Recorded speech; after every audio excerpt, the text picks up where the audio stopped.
You've got the floor. Thank you, Louis. Welcome to the conference for patriotic Americans concerned about the welfare of our country and trying to promote responsible self-government at the local and larger county, state, and even national levels, and whereunder there seems to be a vacuum in lawful, responsible, self-governing communities here. We are moving into the vacuum by claiming to speak as a Supreme Court of law for the people of the United States of America. That's our general flag under which we are identifying ourselves, at least at this point, until somebody shows us why we're doing wrong. I'd like to take this opportunity to go ahead and go with a formality of which we don't need to spend a lot of time on, but it's generally an opening prayer of reference to the general God of the Bible, to ask blessings for the spiritual side of this battle, alignment with the forces of truth and justice, even if they might diverge from standard biblical teachings. Our priority here is truth and justice and peace for our people, not compliance with the Bible. If there might be any conflict, most of us don't believe proper interpretations do not cause any conflict between the Bible and truth and justice, but we can save all that for later. Generally speaking here, I would like to go ahead and do the formality of a prayer, unless somebody objects, which I hear none. The true God Yahweh Jehovah, champion of truth and justice in the universe, please send your Holy Spirit to protect us, to guide us, to help us to be inspired, to come up with the solutions to advance your holy kingdom of truth and justice and peace on this earth, as have been instances recorded in the Bible of previous communities living under a system of peace and justice and truth, as is the more ancient versions of common law. Please help us to return to these previously existing ideals that history seems to verify. Please help us to modify what is our present system of American constitutional government to conform with those more ancient and pure ideals. And in the name of your precious Son, Jesus Yeshua, hereunder we humbly pray these things. Amen. Yes. Thank you all for indulging me on that. And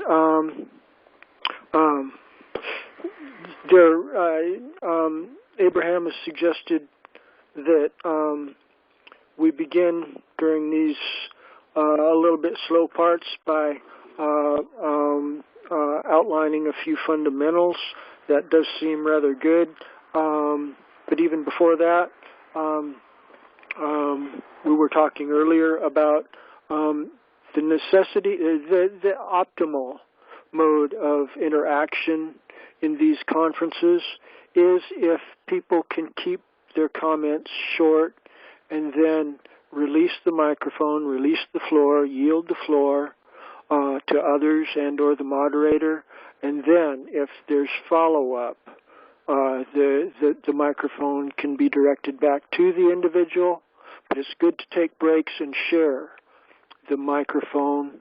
Please keep your comments generally short to 1 or 2 minutes, unless obviously the context of a subject that you're asked to explain requires more time, but generally speaking, if we're just involved in interaction, try to keep your comments down around 1 or 2 minutes maximum, so that everybody can have an opportunity to share, and we can actually focus on the more meritorious issues presented. It's really problematic when somebody has an issue that is low merit and they take a long time. That is really wasting our time. but if everybody just kindly shares the microphone, then the subject matter will return to the more meritorious issues being presented, and then people that have humbly and gracefully shared the microphone will have the microphone come back to them. And I'd like to ask, is there any comments or questions on that before I follow Abraham's other suggestion about doing a quick summary on our grassroots level efforts at organizing? Where's my glasses? I did hear somebody else chime in. Mike, John, Abraham? No, everybody's here.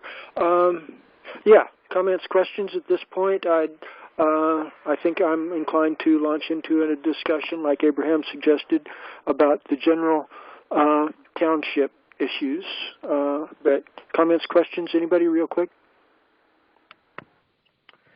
None other, Lewis, Michigan, none other than to say that I agree with Abraham in terms of presenting that foundation at the beginning of every call, so it is heard by those participants and even those that might listen to the recording at some later date and time. I yield. Thank you, Lewis. Thank you. And that is actually a section in our agenda. In future versions of our agenda, I should put that up front. Yes, this is, I believe, item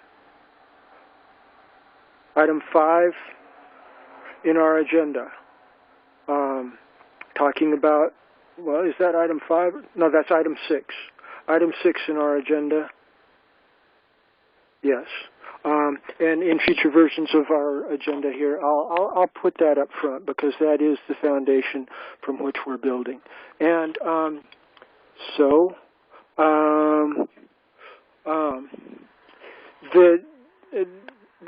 there's 3 web links they're under. One of them is to starting a township community, and the other 2 are one of the pivotal documents in the package I've designed to address the treasonous conspiracy that is prompting us to get our act together at forming these responsibly self-governing communities so that we can respond to the treasonous conspiracy that's clearly staring us in the face here, to those that are paying attention anyway. The first of those 2 documents is general discussion, and with a few citations to authoritative law that shows how the biblical model of government and the common law traditional model of government are basically the same, and both of those have been incorporated into our American constitutional system of governing, and thereunder we've got the right to form our own, quote, responsibly self-governing communities, unquote, and thereunder we are sovereign at the grassroots level, and nobody from the larger jurisdictions has the right to come in or tell us what to do or how to do it, as long as we maintain that responsibly self-governing community status. It's the way our constitutional system is designed. The very word constitution means organic law. You can look it up in your law dictionary or even on the internet. Constitutional law means organic law. That means the people are involved, and if there's no problem at the local governmental level and they're all responsibly self-governing and addressing all breaches of the peace in their local communities, then everybody at the larger communities can just put their feet up and relax because everything's being taken care of at the local level. And that's the ideal way that our American constitutional system should be interpreted, but it's routinely not. And there is quite a bit more. Nikki's joined with us. Hi, Nikki. Good to see you here. I'd like to continue on just a little bit more about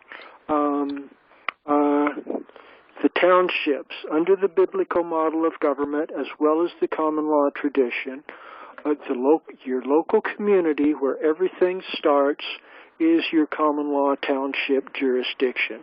That's basically where the rubber meets the road. That's where you assemble your grassroots electors at the grassroots level. That's where you purge between responsibly self-governing community people that are socially responsible, versus the chaos and confusion of the undisciplined world around us.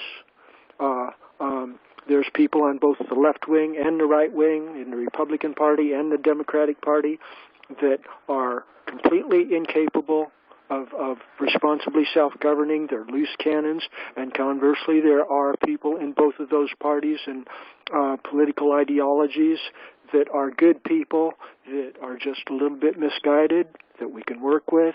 And once we present these unique ideas to these people of both of the polarized ends of the left and the right wing, we should be able to bring them in to recognize that there is merit to suing for peace with your ideological counterparts, your ideological opponents. It might not be the perfect world that you desire, but it's on the pathway towards the perfect world that you desire, and it's peace for now, and it's addressing the bigger issues of the treasonous conspiracy that we are facing, and thereunder people should be able to realize that even though their personal ideals are not immediately being achieved, this is good incremental steps towards those ultimate ideals of a peaceful utopian society. And there's a whole lot there that we can build on, and of course that local method of organizing extrapolates in an organic hierarchy type manner on up to the higher jurisdictions, and that's another subject that we can get into later. But yeah, I'm glad Abraham prompted me to give that good summary. That's a good thing to make the record with. Every time we're starting out, I will move that up in the agenda hierarchy here to a higher position. Nikki, welcome. Would you like to say hi? How you doing? Nikki? Hey, yes, I'm doing okay. And sounds like you have some good stuff to share here. Thank you. Thank you. I guess we can probably launch right into, I guess item number 2 is asking people if anybody in attendance has any new items that they would like to place on the agenda, including any cases that they would like to bring before our court and get on our official agenda list and court docket of issues that we're trying to promote the adjudication of. And once we start getting this process functioning, we can address all kinds of cases. And so this is just usually a short procedural step, agenda item 2, where we're asking anybody present at these early stages, where there's just a few of us anyway, that if they've got any items they'd like to suggest to be put on our agenda, or any cases that they would like to bring before our court. Anyone here? May I? Michael, yes. Yeah, Michael Florida. I'd like to make the idea known that 9/11, the crime of 9/11, needs to be revisited and investigated by this court. Okay. Thank you, Michael. You haven't had time to look at the web link I sent related to that issue with the 911 complaint that I'd composed there, have you? I looked at it briefly, but I was in a rush to get ready for the call, so I didn't get to dig into it, but I will. Yeah, okay. Yeah, that's a good complaint, similar to the one that Abraham has brought, but it is probably close to, well, let's see, 9/11's under 20 years, 19 years, I guess. Yeah, I'd say that complaint's probably about 15 years old. I composed it early on, and just too much going on, and I couldn't develop the critical mass necessary to address it, so I never took it any further, but I think that's a good start. I would say that similar as what we're doing with the coronavirus case, that we can fast-track a lot of what you're referring to here, Michael, as investigation. I think most of the investigation has already been completed. What architects and engineers for 911 Truth, they've already not only investigated, they've issued pretty much their own judgments of what is going on. It just, to my mind, those kind of decisions, those kind of adjudications need to be formalized under formal legal process, a final jury verdict. And I think they've basically proven beyond a reasonable doubt most of the major points in this case. I should probably yield after that bold proposition. Do you have comments or questions on that, Michael? No, nothing further except that there has been substantial additional evidence, and it needs to be reinforced by we the people. And I think that would be to our advantage to use the crime of 9/11 as a catalyst and a trigger to grow the movement. I yield. Right on. I think I'd like to point out, too, that isn't there... I like to start out like we're doing with the coronavirus case with fairly tame final decisions and judgments and orders from our court. Things like it's unlawful for us to be vaccinated on the coronavirus thing, and that's defensive. It's not moving for the arrest of anybody in particular, even Bill Gates or Fauci, that probably we should be talking about eventually, but starting out is pretty tame. And thereunder, with the 9/11 investigation, I think one of the things that's jumping into my mind, aren't there still files that are being kept secret regarding the 9/11 disaster there, Michael? Do you know? Or Lewis, or anybody? Michael in Florida. Yes, there are. There's the 28 pages regarding the suspicious activity of the Sarasota Saudi Arabian family here in Sarasota, Florida, and those documents have not been redacted. Neither have the documents regarding the officials of Saudi Arabia that were involved. So, yeah, there are many documents that are still redacted and secret. I yield. Mm-hmm. To my mind, a real productive partial jury verdict would be to order all of that secret information released, and that I know they probably won't respect our verdict, but at that point we're taking control of the discussion. They're no longer just getting away with ignoring what the issues are before the people, and that's a point that we can push forward on. We can order National Archivists or FBI or DOJ or whoever's in charge of those records to release them, or if they refuse to do so, please appear before our court at such and so time and day and explain why you are not. Show just cause. We can confront them on issues like this. Yeah.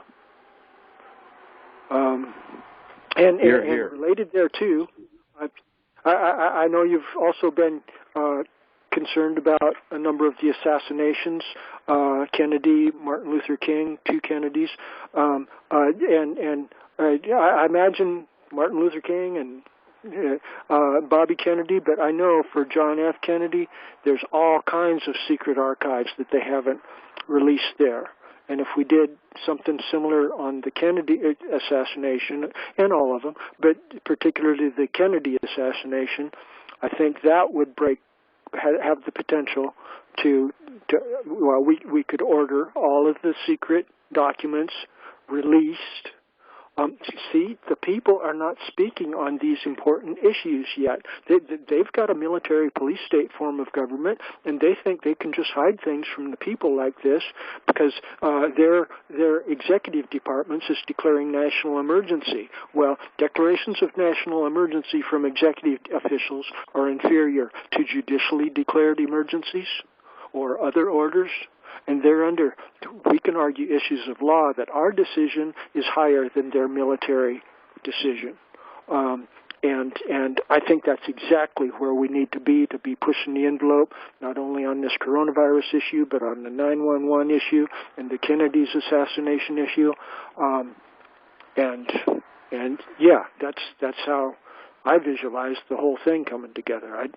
I'm really optimistic that we can do a lot with this general technology research that we've come up with here, and yeah, I'm optimistic that we're going to do good. I should yield for comments or questions. And by the way, I did do the thing about nobody talk for more than a minute or two. Try to keep your comments short and succinct, and I'll try to comply with that also. So I yield.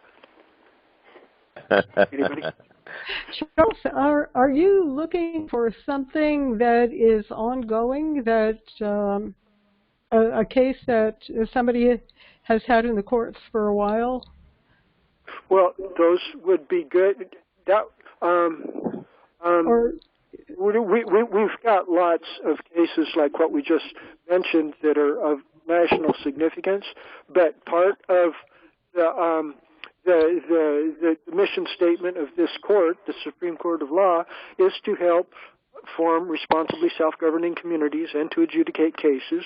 And so long as there's no real courts of law operating by Anna von Ritz or any of the other gurus, John Darish, we're the only game in town, it seems like, and we can adjudicate cases nationally that are of less significance but maybe of a more personal nature to either yourself, Nikki, or other people that have personal cases that they'd like to bring before our court. So I think the answer is yes there.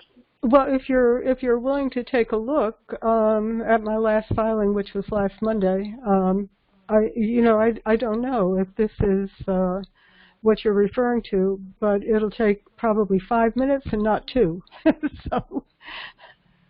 Well, why don't we kind of loosen it up here a little bit? Maybe if competition isn't intense for the microphone here, as we progress, maybe a little bit later in the discussion, we can revisit your particular case.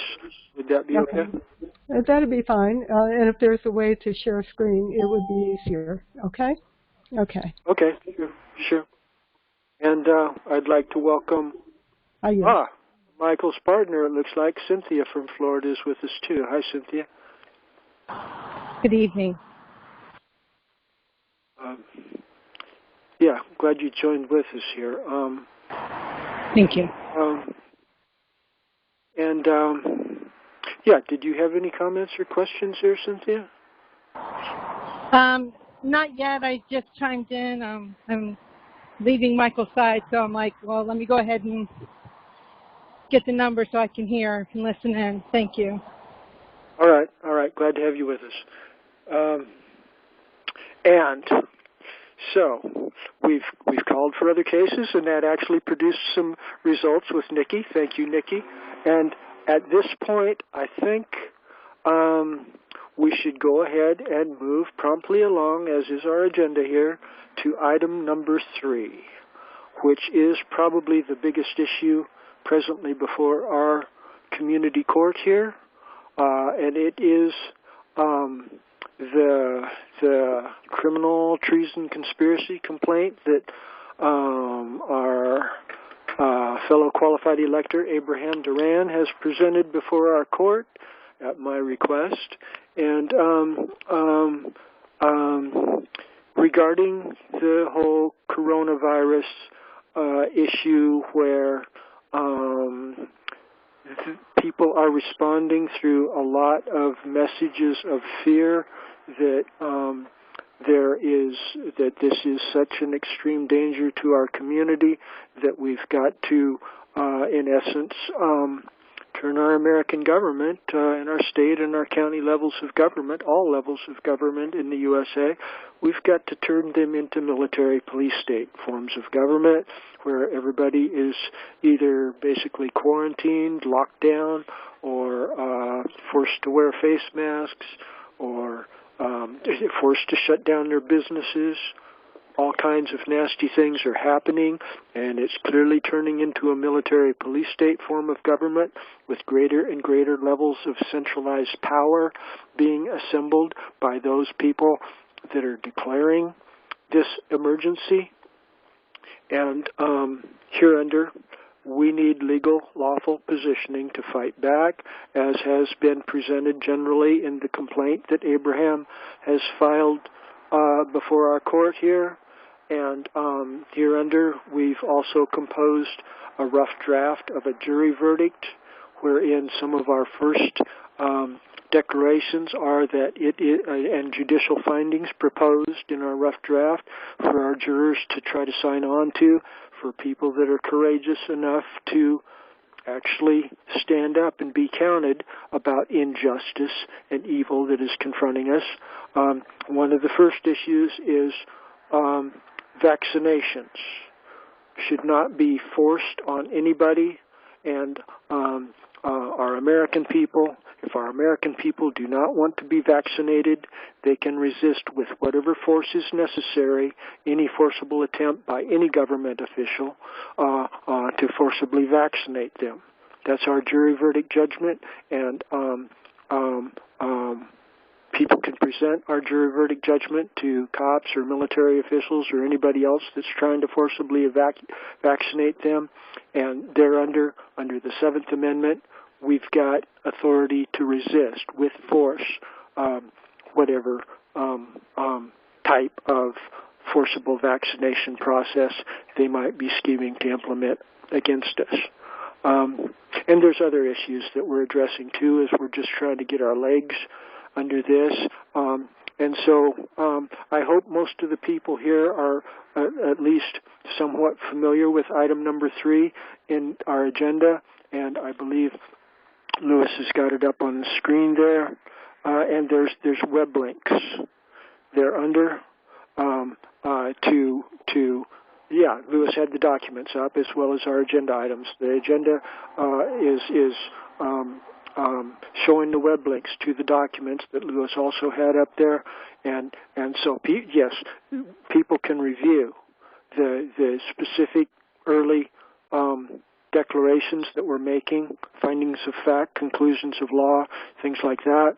And I think most of the people here are at least somewhat familiar with it, and I'd like to open the discussion at this point to people that have comments or questions about how this entire process is unfolding, and of course anybody that might be courageous enough to volunteer to act as a juror in addition to me. I'm already willing to serve as the first juror, to be the jury foreman, unless we'd like somebody else. But the people that affirm that they're willing to sign on, subject to final modifications, but they're not afraid of this proposition, this would be a good thing. So I'd like to open it up for discussion, comments, questions, or even affirmations of ready to affirm juror signature. I yield the floor to discussion on these issues. I yield. Anybody?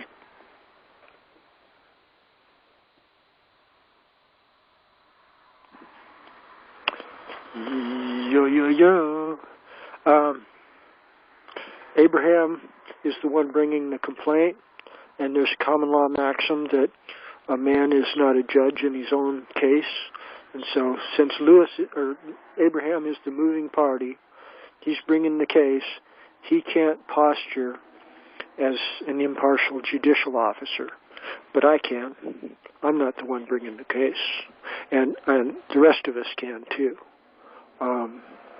And so, as we become more familiar with this, maybe this is too early to start really pushing forward with this. But please note, the clock is ticking, and Mr. Trump is talking about using the military to distribute this vaccine, and that's just a baby step away from them being used to forcibly inject it into us. I'm really apprehensive. And a number of us were involved in the last Thursday evening conference call that Destry and Paul and Roger run under the webpage of the National Assembly, and thereunder we talked a little bit about these issues of jury verdicts being assembled. That was a loose process, and we had some interesting discussion there. I forget exactly what the point was I was going to make there. Abraham or Michael, can any of you help me out there? There was a point related to this that I was trying to drive for, but I have a question. While we pondered that one, is there anybody on the line that would be voluntarily interested in taking that vaccination? I'm just curious.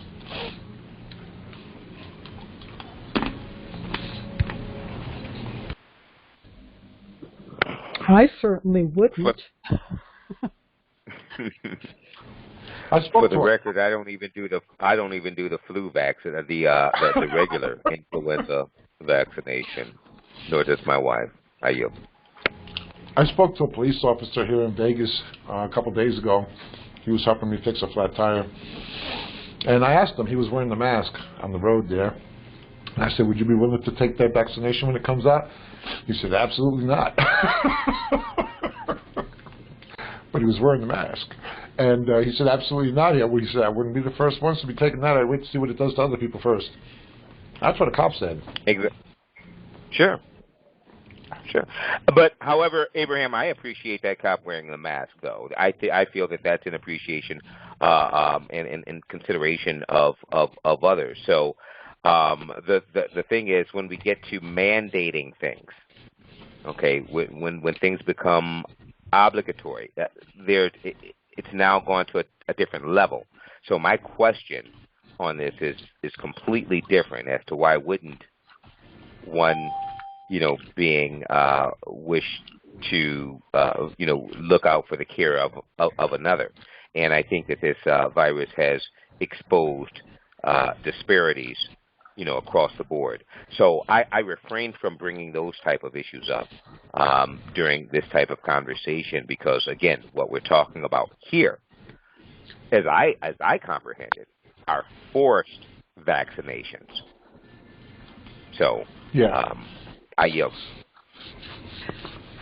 And as I'm, looking at this and looking at what I'm dealing with, which is actually, seditious behavior based on the way the court is behaving, and treason on their part if they rule in favor of the plaintiff in the case that I'm dealing as a defendant, or as, someone who is taking the place of a defendant through a claim of cognizance.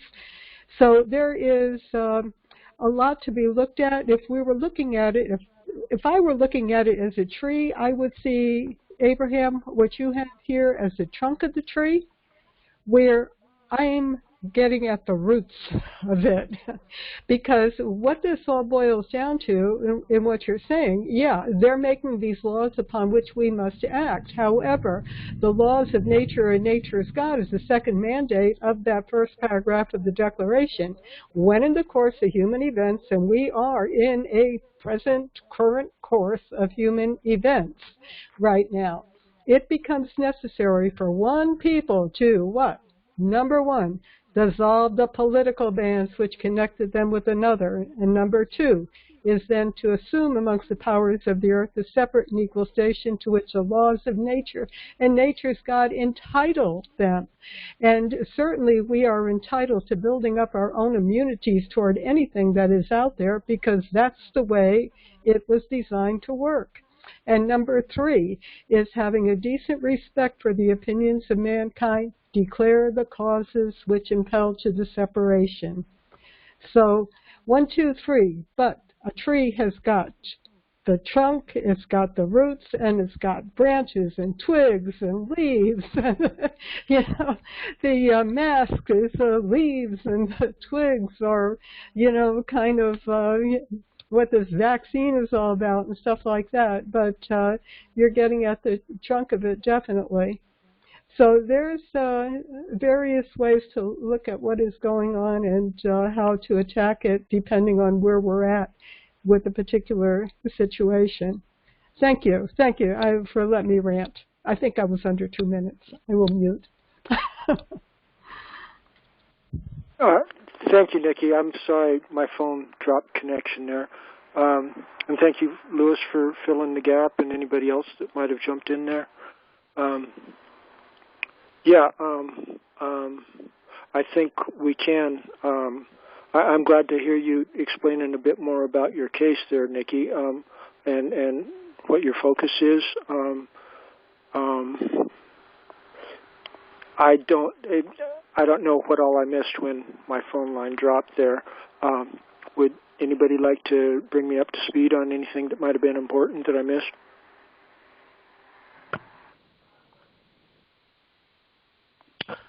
Well, I think, and this is Louis, I believe that what Nikki shared kind of reinforced everything that you've presented thus far. However, it's what we're discussing and how we're, what Nikki presented. I'd like to, if I were to use the language now of some of these social mediums, internet mediums, and even if you end up on someone's email list that you don't want to be on, is opt out. Nikki described that formally in terms of historically, the reasons from the Declaration of Independence, stating the reasons that a community has taken a certain action. When you explain that to some within this time frame that we're dealing with now, unless one has really done a lot of investigation, research, their own, because it's not presented in the typical school curriculum, at least not here on Michigan, grades 1 through 12. So one has to go outside of that to find this information. And what she's described as the formal ways of doing something, that's something that has been done historically. If I were to talk with someone now, one of the younger, I'll be 55 in January. I'm talking about someone, that's in the 20s, that's got the energy, that's actually going out and perhaps participating in some of the things that's going on right now. It would be simply, you've got the ability to opt out, of this current or what you believe is the only means of operating or governing, and join something new and create something new entirely that is equitable for all parties. So, and it's just a simple phrase of opt out. Just like an email sometimes will have this little footnote to unsubscribe, from whatever it is. I'm not with this. I'm unsubscribing. I'm opting out of this, and we're doing something new. And here in Michigan, within the Supreme Court, it has been described as a different. What did they phrase it? I'll go back and look at one of the recent Supreme Court decisions regarding takings of property, regarding a property tax issue and foreclosure issue and property being taken and sold. But they called it a a special law other than a special law such as the common law. I'll go back and find that language used. Point of But it order. was used. Hmm? It's been 2 minutes. It's been 2 minutes and 35 seconds. I yield for any other conversation. Thank you, Louis. I think your points are meritorious.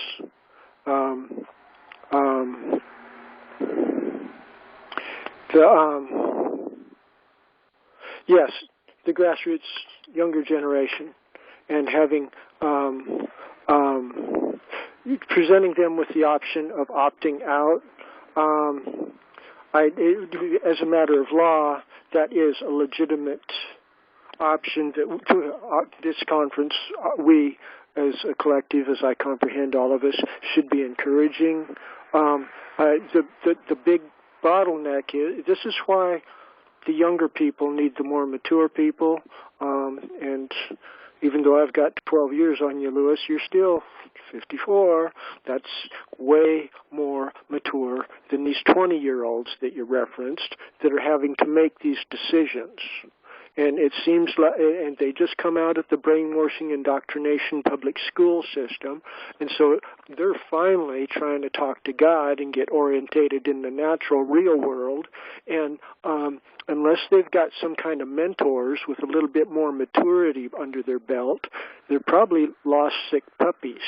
And so I would like to heavily footnote what you're saying there, that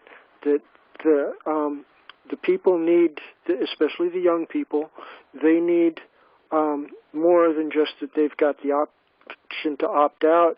That is a technical, legal proposition for them. They should be made fully aware that if they tell cops that are trying to beat up on them that they've decided to opt out, that cop is probably not going to listen to him because he's just a brain-dead, jackbooted Nazi, and we've got deeper problems that can't just be addressed by your declaring that you've opted out. This is a legal concept that has yet to be put into practical application, and that's what joining with communities like what we're hosting here in this conference call is trying to promote, to make it practical, real-world option of opting out instead of just metaphysical, theoretical mumbo-jumbo declared by the Michigan Supreme Court or other courts that do say a lot of case law, but they seem totally indifferent to making any judicial judgments that might actually empower grassroots people to do that. That seems to be what they are leaving up to communities of people like ourselves to do.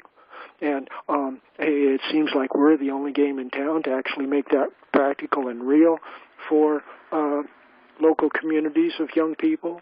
And so I would petition... Point of order. 2 minutes yes. and 37 seconds. Okay. I yield. Maybe Michael, would you like to say something on this issue? I'd like to say something on the time allotment issue, if I may. Please, I gave both persons that violated the rule, Louis and yourself, I gave you an additional 35 seconds in Lewis's case and 37 seconds extra for you. So I'm just doing this as experimental. I'm not trying to be a dictator here, but in times past there have been several instances where people have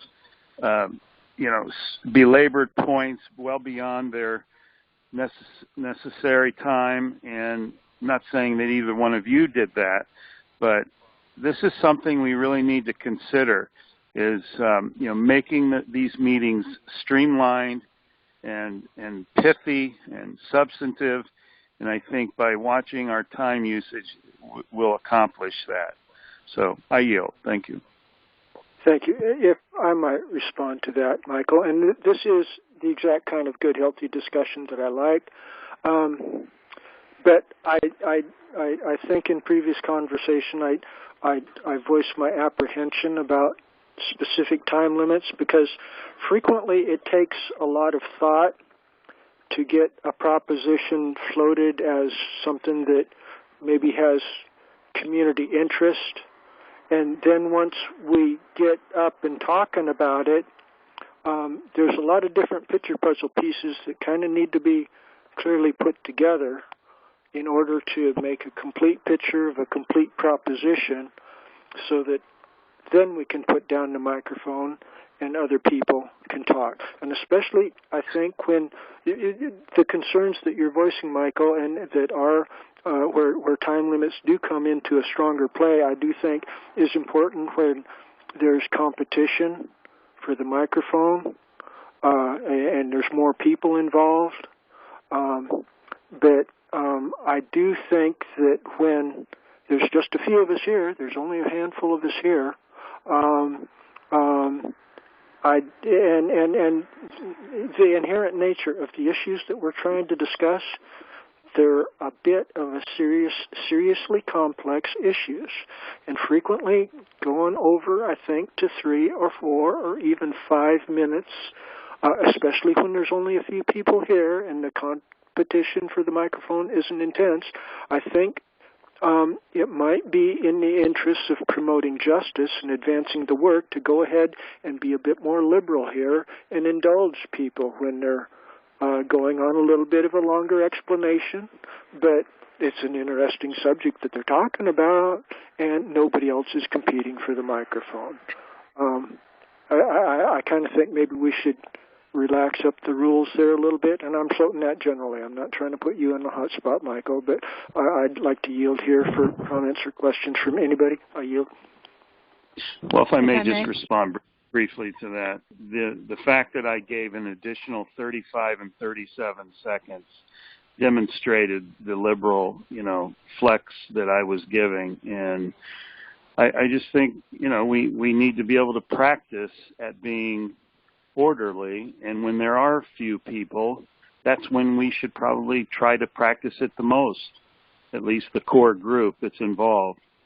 And if someone feels that they need more than 2 minutes, they can do as we discussed prior.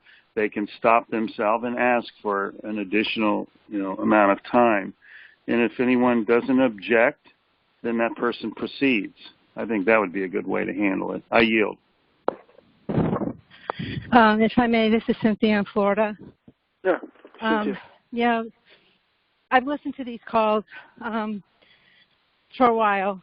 I was particularly listening here. One of the issues that I fall into with somebody getting too much time, number one, you lose interest in what they're saying. It becomes like a lecture. And that's where you get the tendency to drift down rabbit holes. Lewis, I'm just using this as an example. Lewis, in just 2 minutes and 35 seconds, went from vaccination to property taxes. There's a perfect example. So forgive me, I'm walking, so I'm out of breath here. So it's just things like that to consider. And we have a tendency to get repetitive in our conversations, in our wording, and you lose impact, you lose power with that. I yield. Just briefly, I'd like to say that I thought Lewis was delivering a coherent proposition there in these 2.5 minutes or so. Frequently, to address the larger issues that we're talking about, multiple other issues are related. But that's just my thought. Perhaps Lewis would like to respond himself or others. I'll yield here. But we were on agenda item number 3. I yield. Lewis of Michigan, and I won't continue that. I will, Cynthia. That your constructive criticism has been received, and we'll leave it at that. We've just joined. Who's just joined us? Greetings within the last minute or so. Hi, Rich, California. Sorry, I was on mute. Okay, thanks, Rich, California. And with that, I yield the floor. Thank you, Lewis. Thank you, Rich. John, this is John, Florida, if I may. Pardon me? Yeah. Can you hear me? This is John, Yes. Florida. Yeah, John. Okay. I just have a suggestion on the time issue. Yeah. If it's possible for you, Charles, as the moderator, to have a timer where you set it for 2 minutes or 3 minutes or whatever the minimum is, or the maximum, whatever it would be.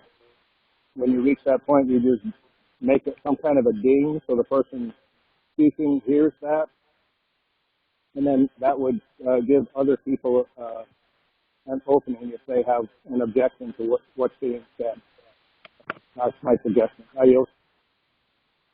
Thank you. That is a good idea. I don't have the technology to do that. Maybe Michael seems efficient at keeping track of the time. I wonder if there's a way that he might be able to do that or something. I yield. And if I may, Lewis of Michigan, I would ask for that time to be expanded to 180 seconds or 3 minutes. And if there's any discussion regarding that, 2 minutes is a bit strict and restrictive. I believe that let's expand it to 3 minutes. And I yield the floor for any comment. Michael? I was say that I was using the phone, my stopwatch on my iPhone to keep track of the time. So I have no alert mechanism to, be able to, I guess a good old-fashioned cooking timer with a bell would be good. Maybe. And I don't have a problem with 3 minute limit. I think that should be the top, though. I think 3 minutes should be, plenty of time to make any point. So,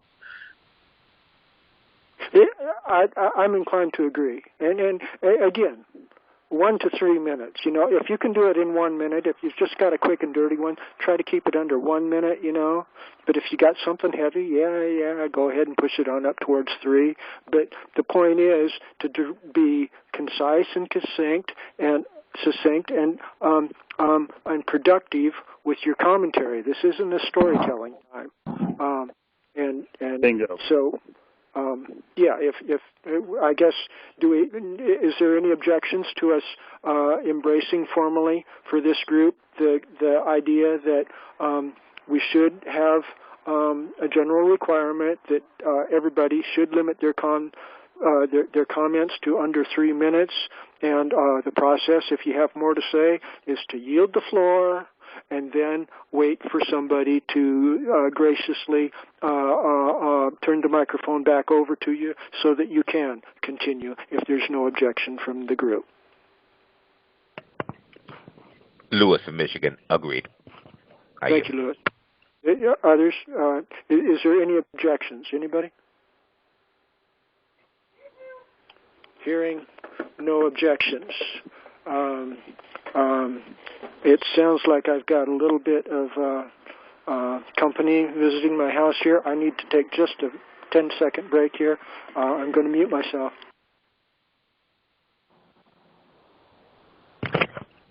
Abraham, was there anything that you would like to add to anything that's been discussed? And then we'll open the floor until Charles is able to join us. I think 1 to 3 minutes is fine. I was also discussing with Charles that if somebody interjects, which I have a bad habit of that, that could reset their 1 to 3 minutes. So, like, if you're saying something and I feel the need to modify or interject in some way to help make a more comprehensive impact on what you're saying, and then if you were to allow me the moment to interject, knowing that interjection is going to be very minimal, and then that allows you to reset your 1 to 3 minutes, then you can welcome interjections, or you could welcome interruptions if you know that's going to reset your 1 to 3 minutes again. This way it builds in. I'd like to hear additional feedback on that. I like to say that I like how you put it, your interjections are minimal. That part right there. Kelly, This that's way you good. welcome objections. I'd like You would welcome objections. If you knew they were going to reset your time, you would welcome them. Well, but what we want to do is be concise, at least during the initial 2-hour time frame, Okay. and then after that, it becomes a little more liberal, I guess, if you will, in terms of the time restrictions. Mike, I'd like to hear his feedback on that, as I know that he has experienced your interjections on more than one occasion. And if Charles is back, of course, I would yield the floor. I yield. I'm back. I just made it back. What I missed? Charles, Lewis suggested Mike respond to my suggestion.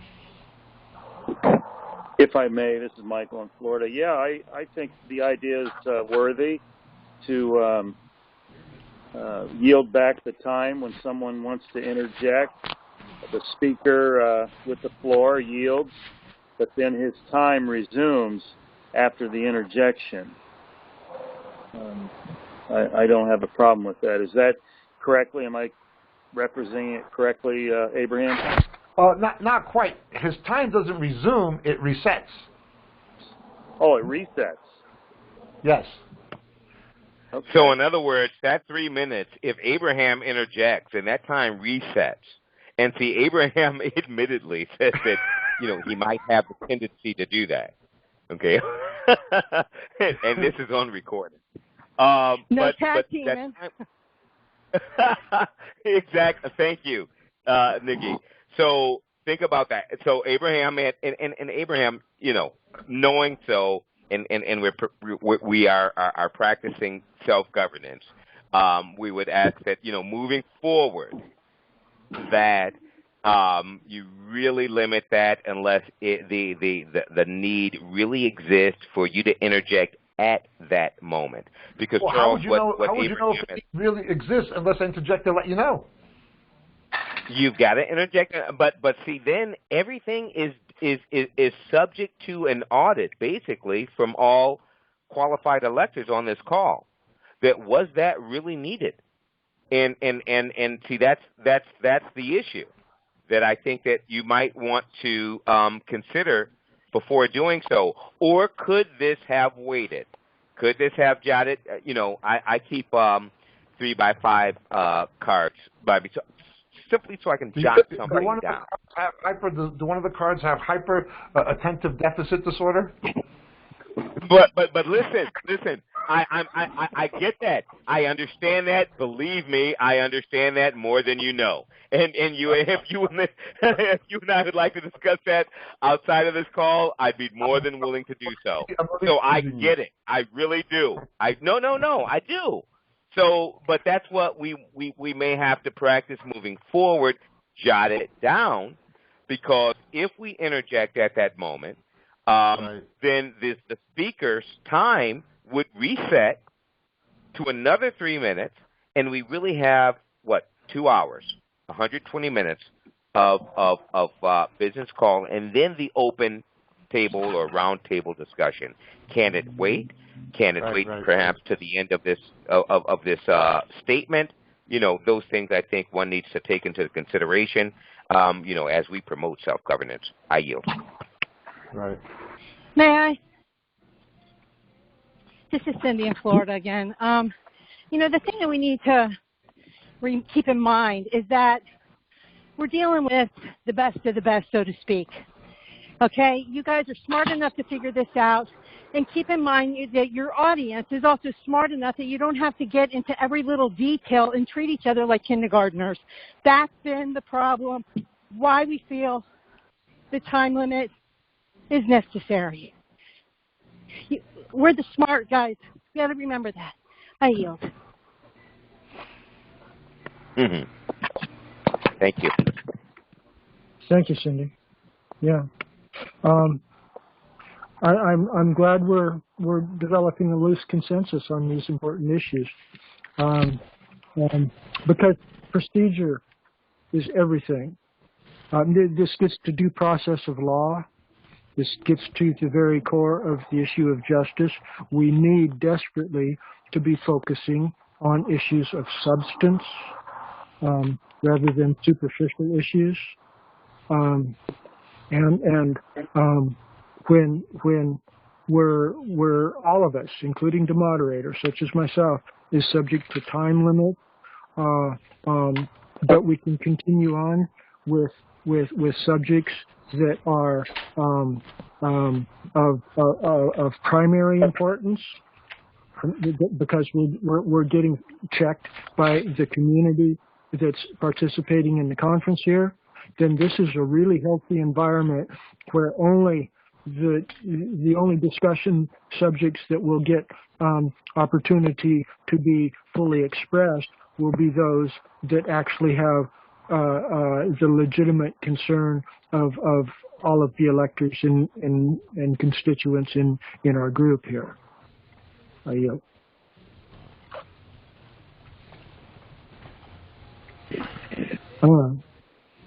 Hereunder should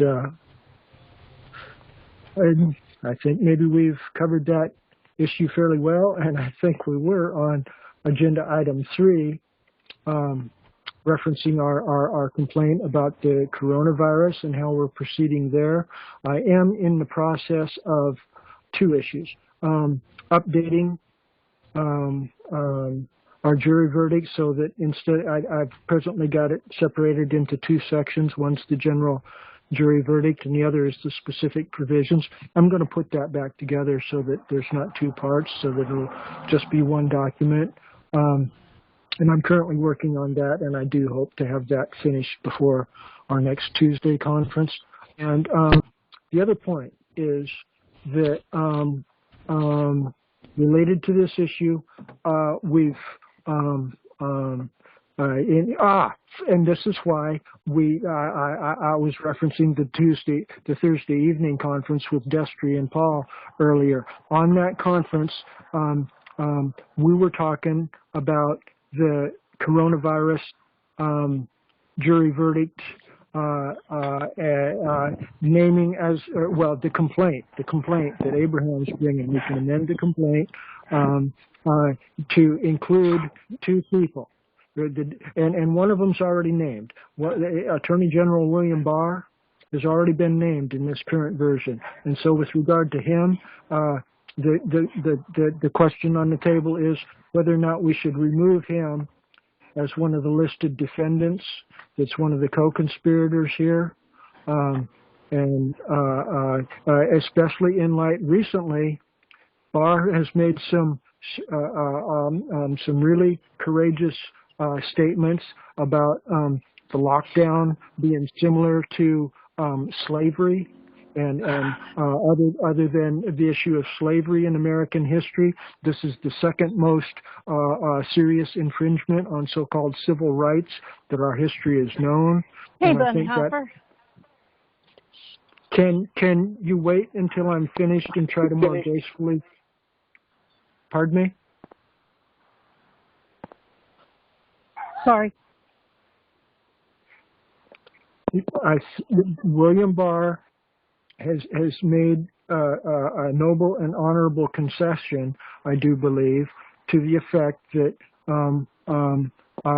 these lockdowns are similar to slavery, and I think that's a beautiful comment that maybe does deserve some recognition, and maybe thereunder we should remove Attorney General Barr as a listed co-defendant in the treasonous conspiracy that we're complaining of here.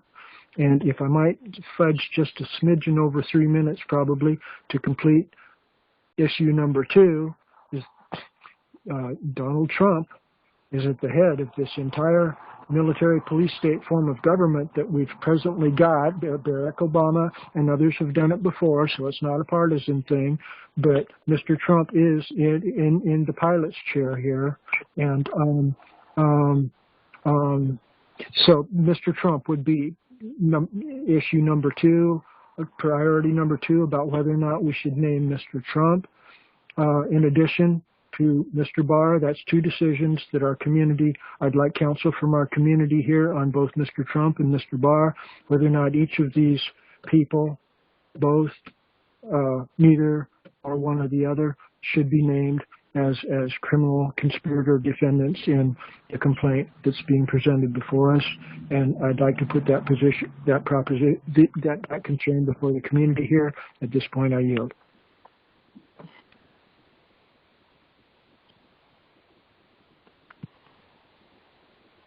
Anybody? I could briefly Lewis of Michigan, just briefly, I would not speak for the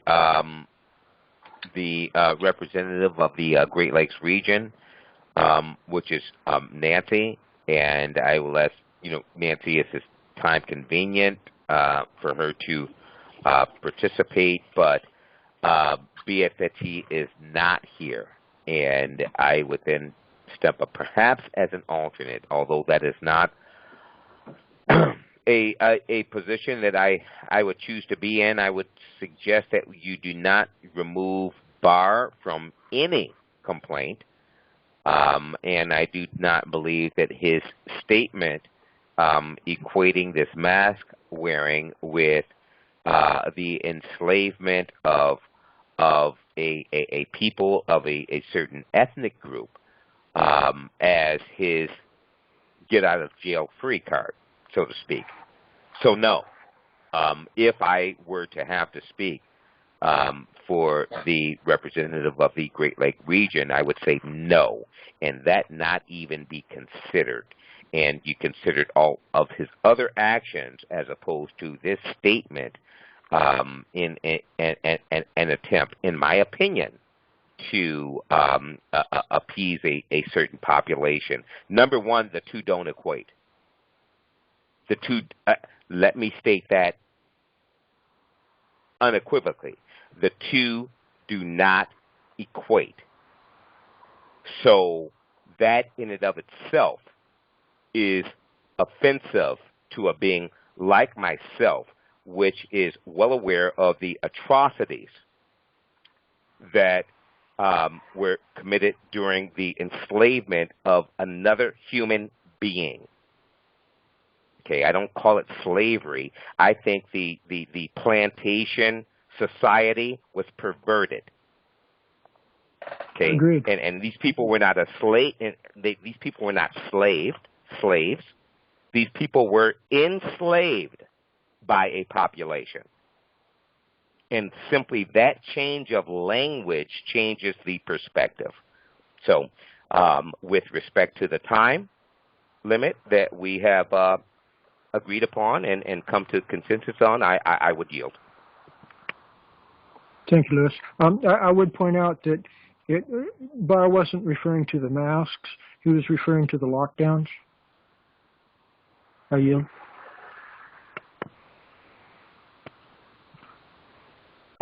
Thank you for the clarification. I yield. All right. And so, duly noted. Lewis is thinking that Mr. Barr does deserve to be named as a criminal defendant in our complaint about the treasonous conspiracy concerning the coronavirus. If I might bring the microphone back to Lewis just briefly, do you have any opinion about whether or not Mr. Trump should be named as a co-conspirator under Lewis?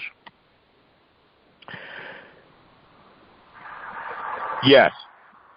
It's without question that I would agree that Mr. Trump would be named as a co-conspirator within any action. Okay. Anytime. I can certainly see a powerful argument for that.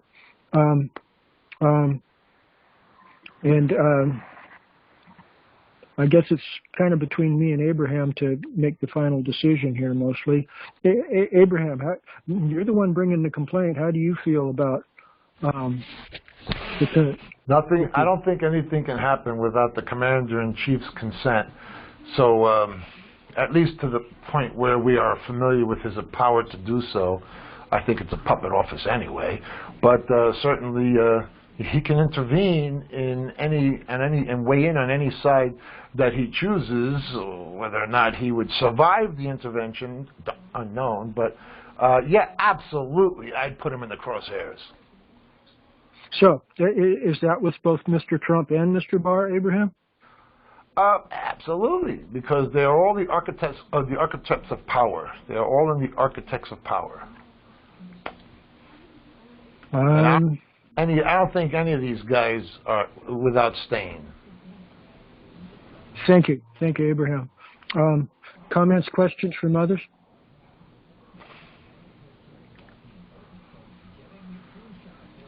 Hear none. I'd like to continue on. The reason that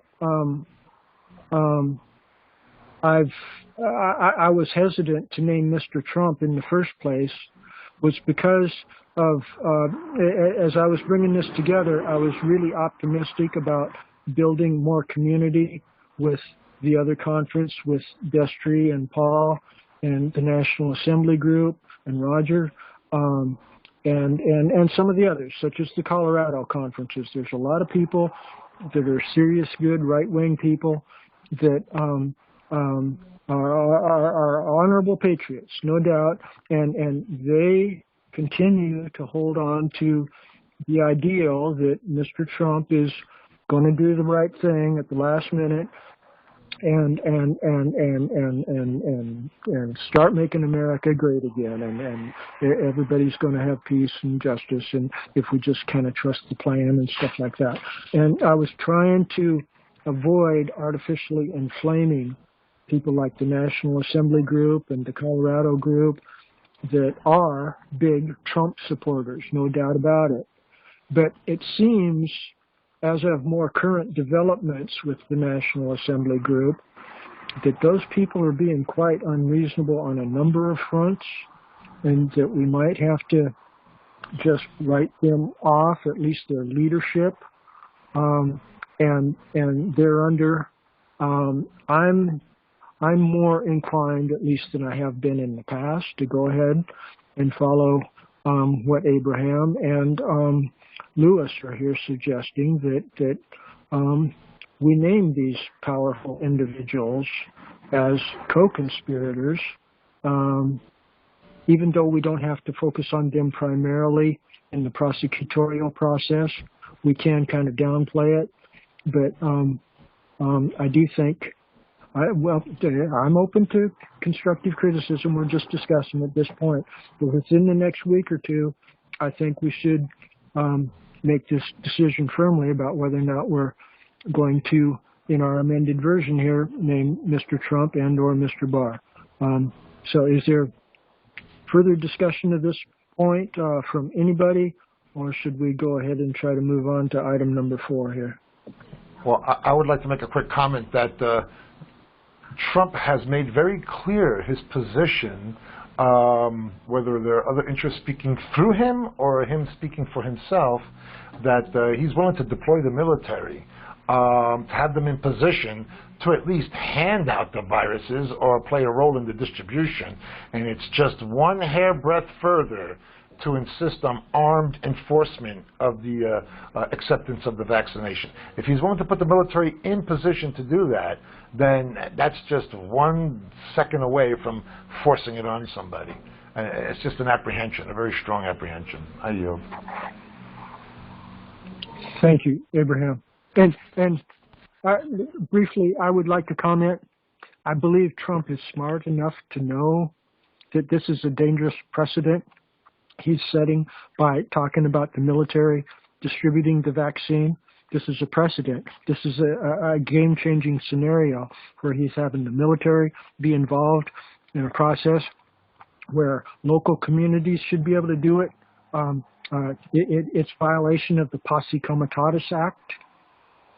And that was my point in Thursday evening's conference against Ricky from Colorado, that Mr. Trump, why isn't Mr. Trump advocating that the local county sheriffs distribute this? That would be the constitutional executive power, doing it from the grassroots level. But no, he's got to be moving with U.S. federal military to form what should be considered domestic peacekeeping operations by the local communities of the county sheriffs or even the state police would be better than federal military. It's very dangerous to get federal military marching around in our communities taking care of anything. It destroys the idea of responsibly self-governing communities. This is very, very dangerous. And when we do more formally present our complaint and start demanding responses from people, it would be very advantageous to have Mr. Trump named as one of the defendants. And if he starts doing the right thing and backing off on this very dangerous military police state agenda, then we can amend the complaint again and withdraw him from being named as a defendant if he starts acting reasonable and making some compromises with us. And same with Attorney General Barr or anybody else, even Anthony Fauci or Bill Gates. If they started talking honorably and abandon their eugenics agenda to destroy our people, then we could abandon prosecution of them too. But I think at the preliminary area 8 stage that we're at here now, that it's really advantageous for us to have such powerful people that are definitely significant in this whole issue that we're trying to raise. I think it's to our advantage for bringing justice in response to the whole issue if we go ahead and name them. At least that's my impression at this juncture. Again, I'd yield for comments from especially from those that are inclined to be more generous to Mr. Trump and or Mr. Barr. I yield. Abraham, Nevada, I need to make another comment real quick. I'm sorry. There's another angle to this thing which is very hard to identify, and that could be, ulterior motives. Ulterior motives can work, in a manifold of directions. Let's say he wanted to deploy the military under the auspices of distribution, because the military has very large distribution logistics. So say he wanted to deploy the military for distribution, and he's got a hidden agenda that could work in a positive favor. Perhaps he puts the military all throughout the country, and then at the last second he gives a command to take the country back and put it in the hands of the people.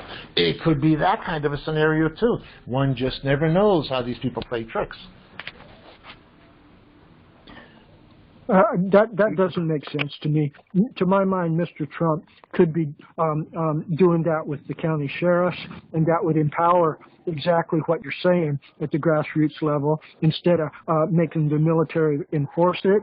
All Trump would have to do is say, I'm hereby declaring the county sheriffs are fully empowered to do all of this stuff, and they can ignore statutes and everything else if it's in the interest of empowering the people and at the grassroots level. Trump could do that, but he's not doing it. When he talks military like this, that is diametrically opposed to the grassroots empowerment and secret agendas. Secrecy, like Kennedy said in his speech, when you're doing things in secret, there's a 99% chance it's evil. The good almost never does anything in secret because everybody that's worth a darn appreciates the good. So the good being done is frequently done in the light of public day. I think the only reason Trump might be pursuing a secret agenda here is not because he's trying to do good. So anyway, I'll back off there. We were looking for comments from those that are inclined to be more generous towards Mr. Trump and Mr. Barr. Anybody here that would like to build on that position? May I? Name and state, please. Rich, California. Rich, may I offer my comments to the qualified electors who are going to decide on this? My thoughts. May I do that? Sure. Okay. I don't know what Trump's plans are. I do not I'm going to give some premises to what I'm going to say. I do not trust the pharma industry. They have proven to me time after time for decades to be against the to be for their interest and against the interests of people. I don't trust them. Although some sheriffs in the country are coming around, they are part of the corporate de facto entity and get paid thereby, and I don't trust they will not be coerced by forces that might desire the vaccine to be modified for their purposes rather than a pure medical device that clearly only attempts to mitigate potentially harmful virus. All right, having said that, I look in the landscape and I say to myself, who is friendly to me? The people. Who out there, between all the parties at play that are purposed to take care of the people, do I feel comfortable with? And the two that come, I mean, I'm not saying 100%, do not get me wrong. I'm just saying, actually, could put it at the bottom of the list, who are the two least people that are against me? I have to say it is Trump and then Attorney General Barr. They have demonstrated through their actions and through their speech in the public, not fully to be with the people. They're standing up for every right the people should have. However, they have stood up to say things and do things that are in the public's interest, in the people's interest. Therefore, I separate those two in a very distinct way from the others that I'm thinking in my head. I don't know what's going to happen. I would suggest the following. If it were me, and I could do this in a complaint, I don't even know if it can be done, I would mention that not put them in, and I would mention that there would be others to be named, and I would say with a note, President POTUS and Attorney General Barr, depending on something. I might think that through a little bit, make some note about it that they're not on there, but they are being considered pending something, pending their actions or whatever. I'd have to think that through. But I think my initial comment that I would like to put out there is everything I've said, but I would like you to consider not putting them on there. I don't see that is productive, that surely they can be removed later. I'd like to encourage them to do the right thing, and that there is somebody out here that has some modicum of faith in them, that we're hoping for them to do the right thing. And I yield. Thank you, Rick. Related to that, your last comment here, Rick, I believe in the wording of the complaint document, we've got a paragraph stating that any of the herein named accused co-conspirators are hereby notified that liberal amnesty will be given to people who begin doing the right thing. And maybe I didn't use the word amnesty, but the general thought, I believe, is in the wording that we've composed there, that anybody, including Anthony Fauci and Bill Gates, if they start doing the right thing, we will seriously consider removing this complaint against them. And everybody can go home and be happy and peaceful, and we don't have to worry about any military police state coming at us. That would be the ideal solution. And thereunder, I do think, while naming them in the complaint is a bold and confrontational move, I do believe the manner in which we're bringing it forth.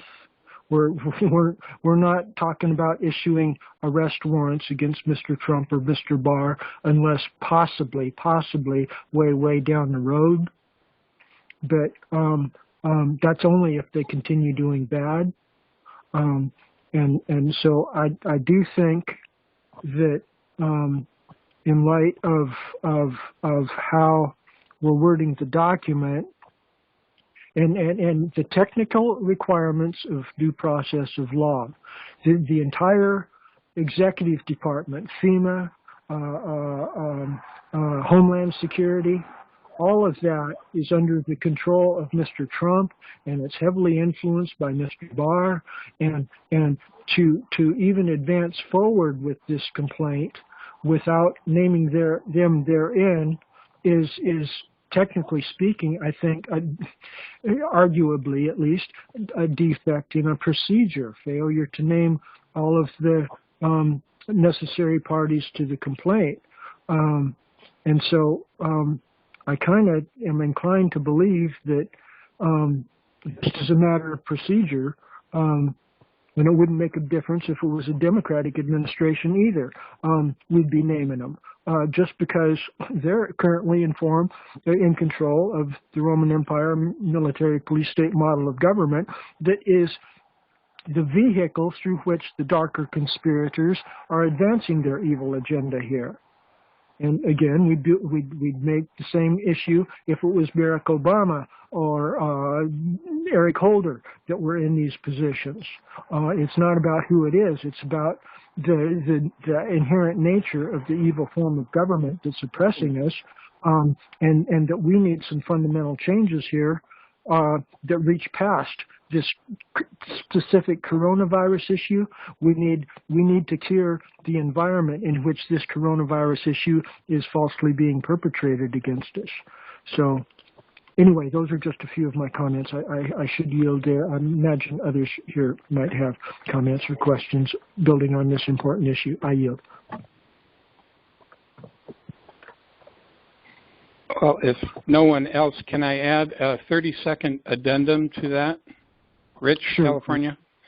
I forgot to mention that with regard to the military, I don't know what his plans are to use the military, but it is very possible that he feels his relationship with the military is superior to his relationship with politicians and sheriffs, and that he could trust that the pharma and other forces that intend to put tracking devices and other bio devices in this vaccine for ulterior motives, for control motives, that he could trust the military to deliver something to look at it and maybe deliver something that doesn't contain that, so that nobody in the process of delivery could slip in some malicious thing. Now, that sounds hopeful. And believe me, I am hopeful for that. But that's it. I just wanted to put that in because I, too, if I were in his position, would be skeptical of how this gets rolled out, and I would want to control that process, and he's in control of the military. I yield. Thank you, Rich. I can't help but think that that argument is quite a stretch. Especially the last statement that he's in control of the military. We would like to think so, but we don't really know who's in control of the military. Just because it's understood that way or it's presented that way doesn't mean it's absolute God-given fact. Agreed. This is Mike, Florida. Go ahead, Michael. Yeah, do we know if FEMA executive orders have been implemented yet at the declaration of emergency? Do we know the depth to which FEMA is involved at this time? There's a lot of rumor floating around. I'm not sure what the answer is to that question. Anyone out there have any idea? I yield.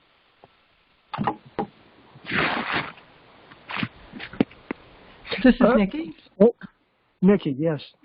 Yes, with regard to the military, I do think that he does have a good relationship with them based on the fact that they have been mercenary forces for the, corporate entities since silver was taken out of the coin, and they've been paid with an unconstitutional coin and went all volunteer shortly after that in the early 70s. And under the Social Security number, they're nothing more at this particular point in time than a mercenary force. And in 2009, and I just went ahead and posted it to the chat area, Wall Street was investing in debt or talking about investing in debt when Obamacare was being discussed. So this all falls into line with, through the seed of Abraham, all nations will be blessed. Well, who are their only competition? And with that Abraham Accord being signed on the 15th, I think that things are really starting to, trump up.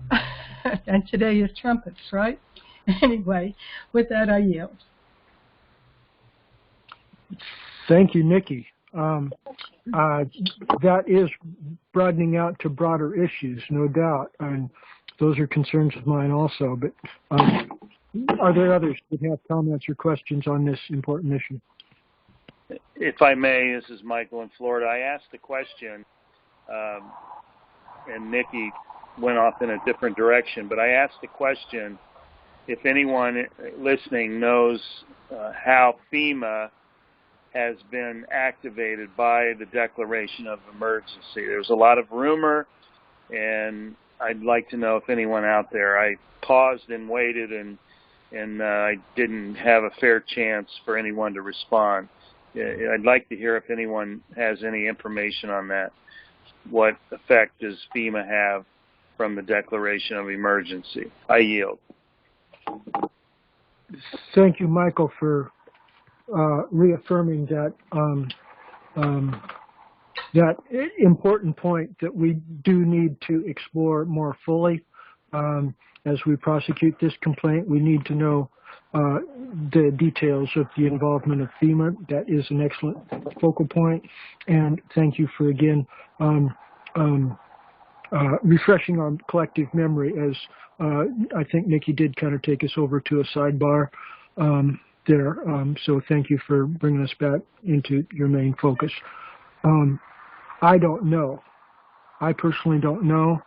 And so I guess I should yield at that point. Maybe Lewis or Abraham or John or Rick might have some more insight on that. I'll yield. Anybody?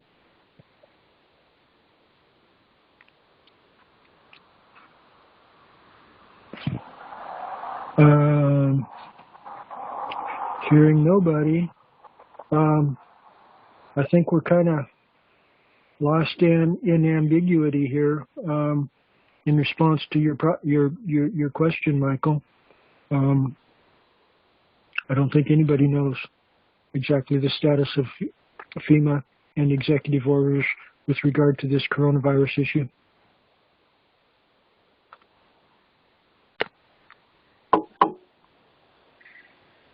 Okay, very well. Okay. I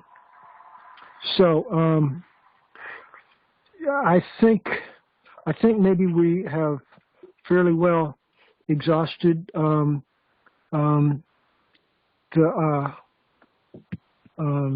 coronavirus issue here.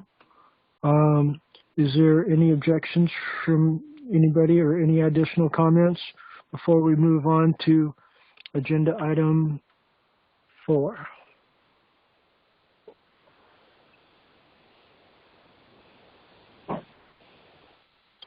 Hearing none. This is probably the center of the hub of the issues of the work of this conference.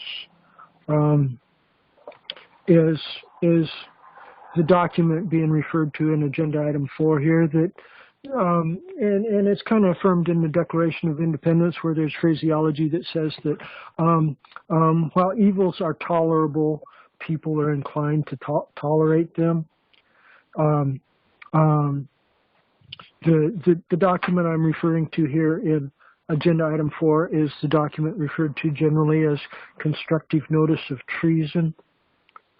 And it's throwing down the gauntlet at pretty much all levels of governmental officials, at all levels of government, from your local city and county jurisdiction right on up to the presidency of the United States, that when America was founded, there was a merger of England had been under a tradition, as in we were colonies of England. We had the same protections as Englishmen.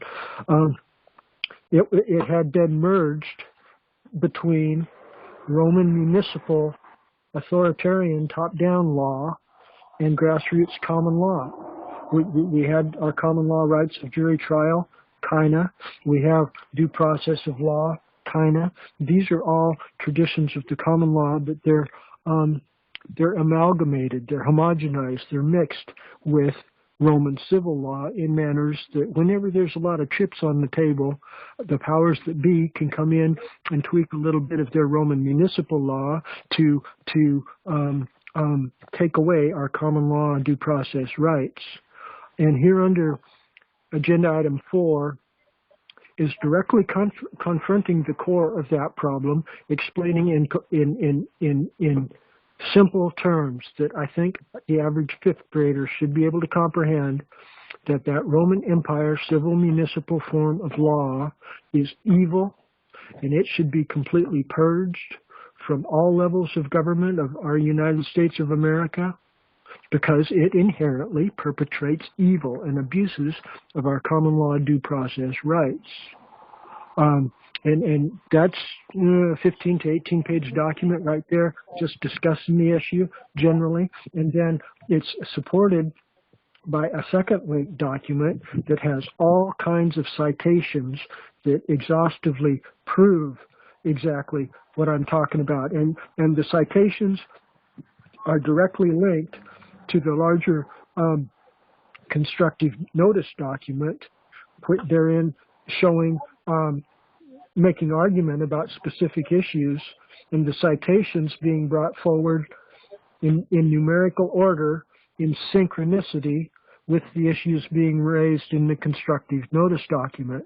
And the first citation is a beautiful document that we should all be aware of, called United States Senate Report from back in the 50s or so, I believe, where the United States Senate says clearly that for ever since the Civil War, at least, and probably farther, they say, the United States has had, the people of the United States have had their constitutionally guaranteed rights abridged, taken away, because of various declarations of emergency, especially since the Civil War, and then during Roosevelt's declarations of emergency on top of that, and the Federal Reserve Banking Act.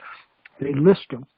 They say these declarations of emergency are interfering with constitutionally guaranteed rights. We no longer live under our Constitution anymore. We live under declarations of emergency with a broader, warm and fuzzy, feel-good background of our Constitution. And so I think these documents are fundamental for people to be distributing to their local governmental authorities so that they are clear that the present system under which they are operating is abusing the constitutionally guaranteed rights of the people, and that if they are serious about supporting our constitutional system as their oath of office requires of them, then they should be working with us to invoke the remedies that are in the next series of documents related here too. So That's agenda item number 4, and I think that's worthy of some discussion here from the group. I'd like to pause and open up the discussion and yield the floor for comments or questions. I yield.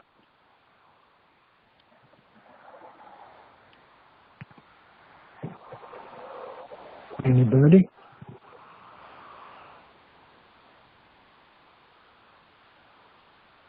This plugs in. This works real closely with the coronavirus complaint. In fact, the coronavirus complaint web links to the constructive notice of treason document. Are you? Who's talking? Abraham, are you talking to somebody else? Sorry, Charles, that was me, John Florida. Oh, John. We can barely hear you, John. Can you speak clearly, please? Yeah, sorry, that was in error. I unmuted my phone in error. Okay. You didn't have anything to say then? Presumably not. Yes, the coronavirus complaint that we previously discussed, that's just one of the current symptoms of this larger treasonous conspiracy that agenda item 4 is discussing. Okay, and if we broaden out to the 911 issue, like what Michael's rightfully proposing, and I think we should embrace, and the Kennedy assassination, all of these issues are related to the fact that our system of American government presently is not following fundamental constitutional principles. It's embracing the Roman Empire model of municipal government. That's where slave trading was fashionable. The Roman Empire was built on slave trading. Empires are always built on slave trading. They're opposed to Republican form of government directly, and the very existence of civil municipal law within our American Republic is like blasphemy. It's like offensive. It's yes, it needs to be purged. This is the core of our problem. We've got Roman Empire law mixed in with our common law traditions, and this is why our government is fraudulently declaring emergencies and allowing the Twin Towers to be bombed and the Pentagon, and our only solution over there is to go over the other side of the world and kill Arabs that probably didn't have a dang thing to do with it. This is way seriously dysfunctional society, and for those of us that believe in God, this is offensive against God, and we should be responsible for standing up and speaking out against these very evils, this ungodly model of government that comes from the Roman Empire. And these are the issues that I feel are pivotally important that I'm trying to draw out through agenda item 4 there. And I'd like to pause again for questions or comments, but it sounds like maybe this isn't a really heated issue to discuss, so maybe we should go on to agenda item 4, unless, of course, there's some more comments or questions here as I yield the floor one more time. I yield.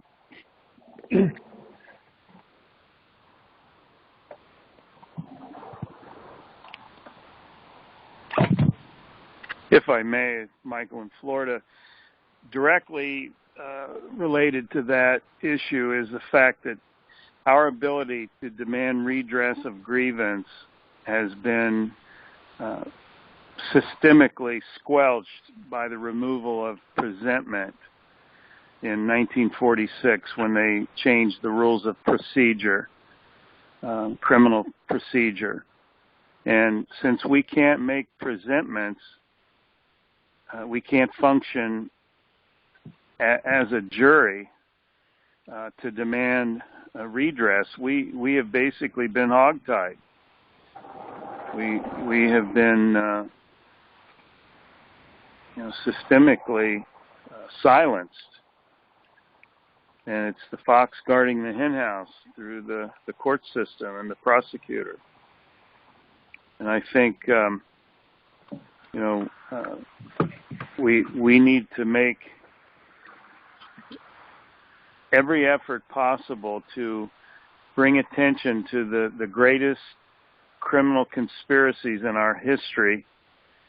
Number one, I believe, being COVID, this scamdemic, the 3 assassinations in the 60s, King, Kennedy, and Kennedy. I call it the new KKK. And if we could also include the Federal Reserve in that criminal conspiracy. We have a federal mafia, a bar mafia, and we have a law enforcement system that has been totally hijacked and criminalized. And I think if we were to include 3 or 4 of these major acts of crime throughout our history that have worked in concert together to create this modern day tyranny we have, I think it would be wise, because we could reach a lot of people from a cross section of our population, from all walks of life and socioeconomic patterns, races. I think it would be to our advantage. And they're the core purpose and reason that this tyranny exists. So I yield. Thank you. Thank you, Michael.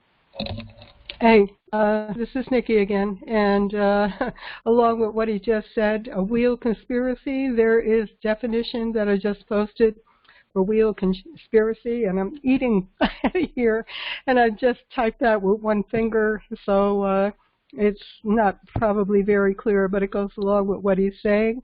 But the template is there for wheel conspiracy, and the courts are pretty much the protection racket for the criminal enterprise that took over in 1913. So just fill in the blanks, municipal authorities and so on and so forth. After the legislators are the hubs and the municipal authorities are the spokes, and of course, you know, the chain is the clerks and everyone else in between. And with the legislation that is made, the courts must act because it's statutory law, and they're the protection racket by definition. Anyway, might be helpful. I'll go ahead and mute out the machine here. Thank you, Nikki. That does sound quite related, although I'm having trouble pulling up the link. Maybe I can do that later. Yes. Thank you, Nikki. I think we should probably move on to agenda item number 5, unless there's objection. Anybody have any wish to stay on agenda item number 4? Speak now, or we're going to move on to agenda item 5. Hearing nothing. Agenda item 5 is referencing our superstate model. And I would like to, and that relates to what we've already covered on in the opening section on the local grassroots governing, which is agenda item 6. And I think that also relates to agenda item 7, which is the Electoral College. I would like to kind of merge agenda item 7 and agenda item 5, which is our superstates model and the Electoral College issue, because these are both focused at the national level, and we're talking about forming a more organic form of government. And issue item number 7 concerning the Electoral College. You see, our United States Constitution document is an amalgamation, a hodgepodge of Roman Empire, civil, municipal, authoritarian law, and and common law, which is the law of liberty. And they merged them together, and they got powerful provisions like the Seventh Amendment that talks about the right of trial by jury to make, if we're doing enough jury trials, then we can't be challenged unless somebody else does a jury trial. That's how the rules of the common law work. And we can raise everything up to a higher level like that. And the Sixth Amendment similarly. The judicial power, the power to try crimes, is decentralized right down to the so-called districts underneath the states. The federal government doesn't have an exclusive monopoly on that process, and the state governments don't have exclusive monopoly on the ability to try crimes. This is a fundamental constitutional principle of federalism and common law that decentralizes the power right down to what the Sixth Amendment refers to as districts, and proper interpretation of that term under common law vocabulary indicates that those districts should be referred to as precincts. In olden common law times, those precincts were called 100 courts. They were political subdivisions of the counties, which was supposed to be 1,000 court. And the 100 courts were definitely sovereign jurisdictions that they had their own 100-man army, and so enforcement was not a problem for them. And they had the full general judicial power to try crimes of all sorts, just as the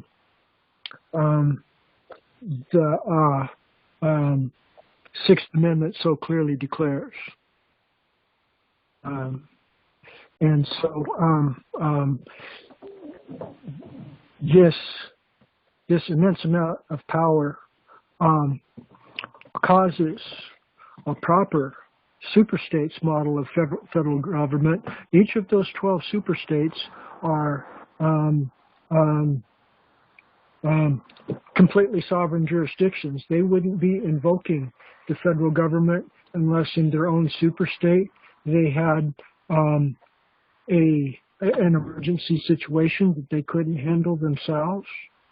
That's the nature of federalism. That's the idea behind responsibly self-governing communities. If the individual community doesn't have a serious need for outside help, then other foreign jurisdictions are supposed to stay out. And in a lot of ways, lip service is given to this principle, but the very Constitution document, what it gave with one hand, it was taken away with the other. And one of the biggest issues there is the control of commerce, through which they try to license gun sales and all kinds of things. So there's a whole lot going on there, and we're talking about reverting to a completely previously existing model of government that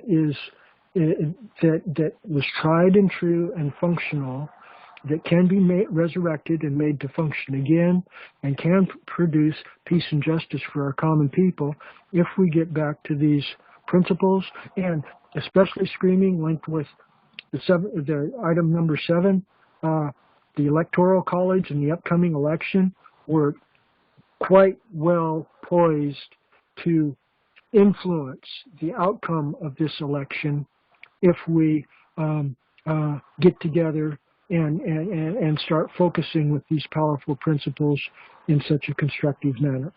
So I've ran, I'm sure, over my 3 minutes there. I would yield for comments or questions about these two issues, number 5 and number 7 on our agenda. I yield. Anybody?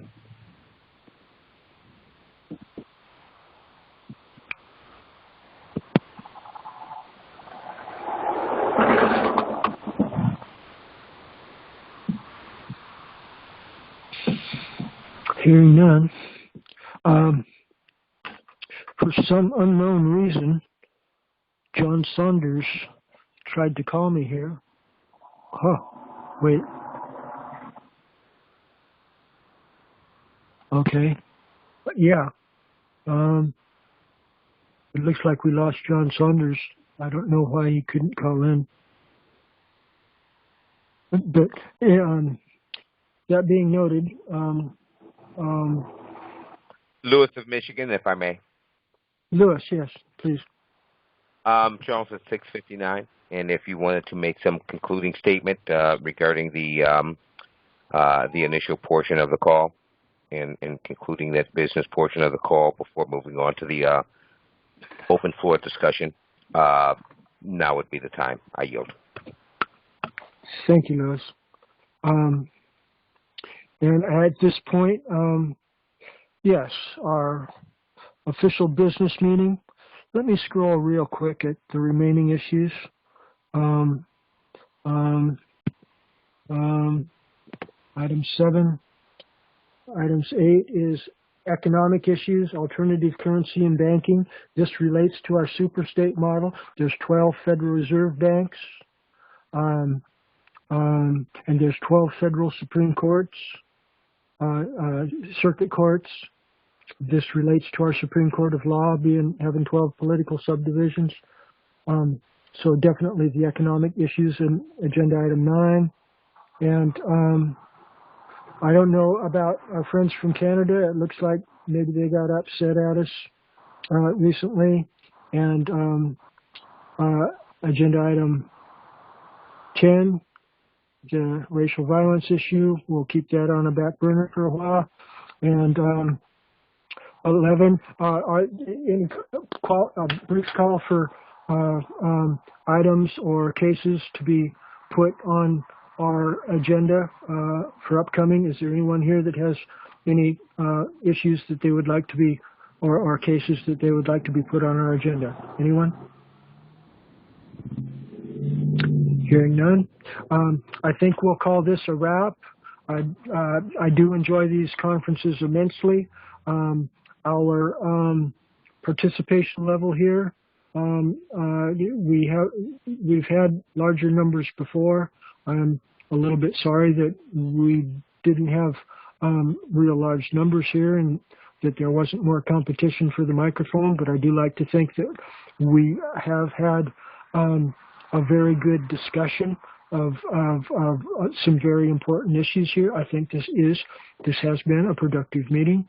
And at this point, I would like to declare our business meeting to have come to a close. Yes. And I think we can leave the recording on. Thank you for your assistance in running the board, Lewis. Lewis, are you able to hang with us a little bit, or do you got to run and take care of other duties there?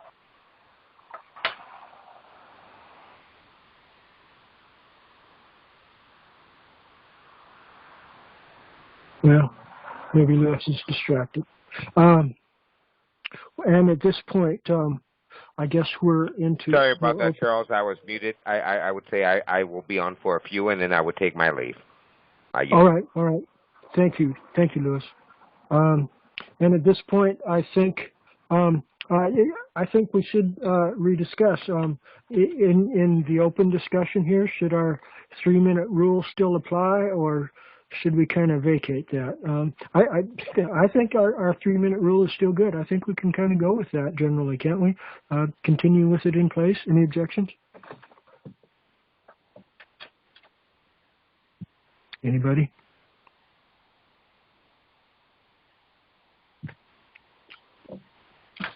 Well,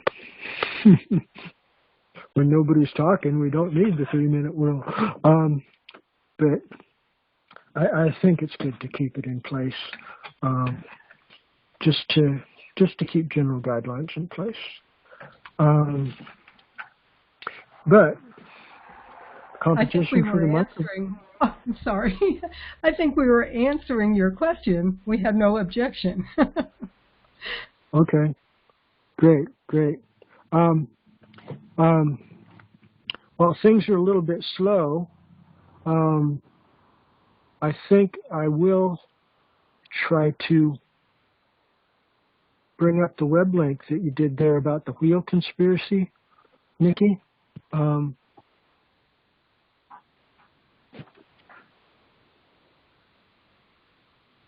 Is that link under archive.org? Were you talking to me? Yeah. I was trying to follow up I with didn't you. hear you. I was putting my plate in the sink. Anyway, what did you ask? Well, your reference to the wheel conspiracy, I was looking for the document that You should be might, able to get it with the link. There's a link. well, for me, I copied the link, pasted it into the web browser, and the web browser didn't take me to a web page. It took me to Really? something weird. It says U.S. legal, wheel conspiracy, legal definition. That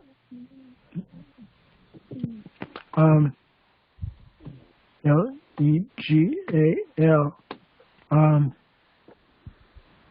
Delete. Okay, I'm going to paste it again and see if that comes up. I just pasted it.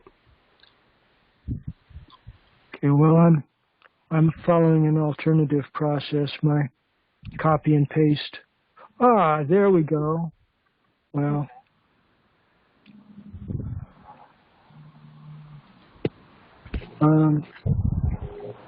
yeah. Okay, you see, a wheel conspiracy is a conspiracy in a witch? Is that what that says? Yeah. Okay. In which a single member, usually a ringleader or group, and the group, of course, Federal Reserve, okay, in 1913, engages in separate illegal dealings with two or more other member groups, Democrats and Republicans, and there exists a shared criminal purpose among all member groups engaged in the activities. And, of course, that's the payoff, right? The current that energizes the current system, or monetary system, that energizes them. Okay, so, the ringleader or group which deals with other members or groups is called the hub. So that would make it the legislators. Okay? Or their agentures, who's calling the strings behind the Politburo, so to speak. And the subsidiary parties that maintain individual relationships with the hub is called the spokes, municipal authorities, and those are members of the board who are the agentures within those boards. Such conspiracy is also known as a hub and spoke conspiracy. Parallel but plus separate objectives between similarly situated people do not make a wheel conspiracy. It would instead constitute multiple chain conspiracies. Well, you're a union, you can't be fired, so you do as you're told and don't ask questions, right? The wheel conspiracy, or you're not going to get paid, right?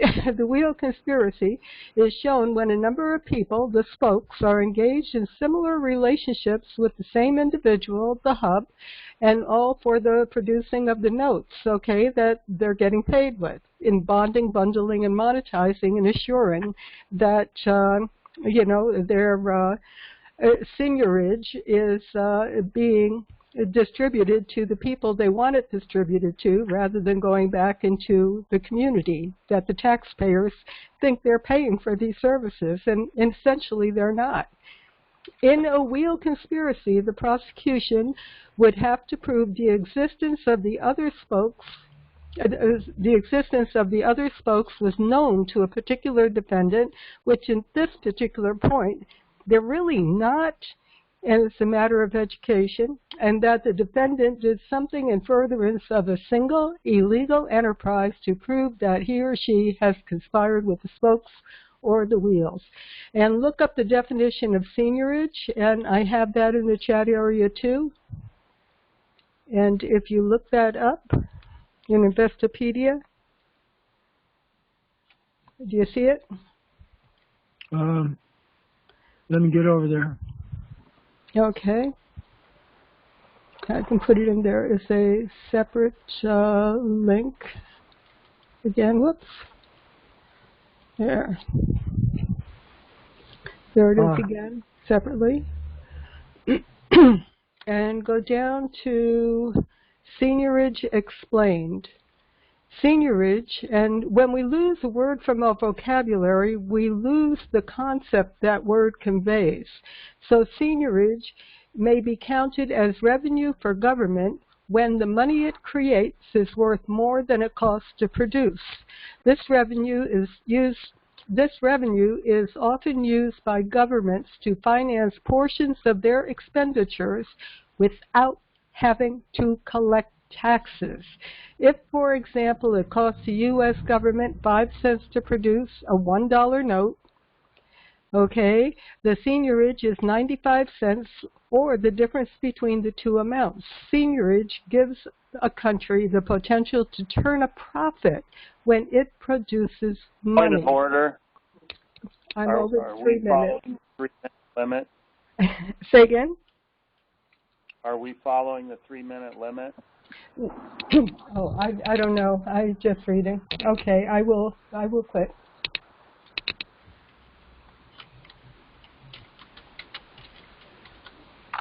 Charles? Yes. And she was over 4 minutes, and I right. reluctantly spoke up, but I did hear you say we would acknowledge the 3-minute limit even in the open session. Right. Oh, sorry about that. That's good. That's good. I was hoping for an opportunity to steer you towards another track. I believe this particular, well, unless of course there's other people that have subjects that they would like to advance here.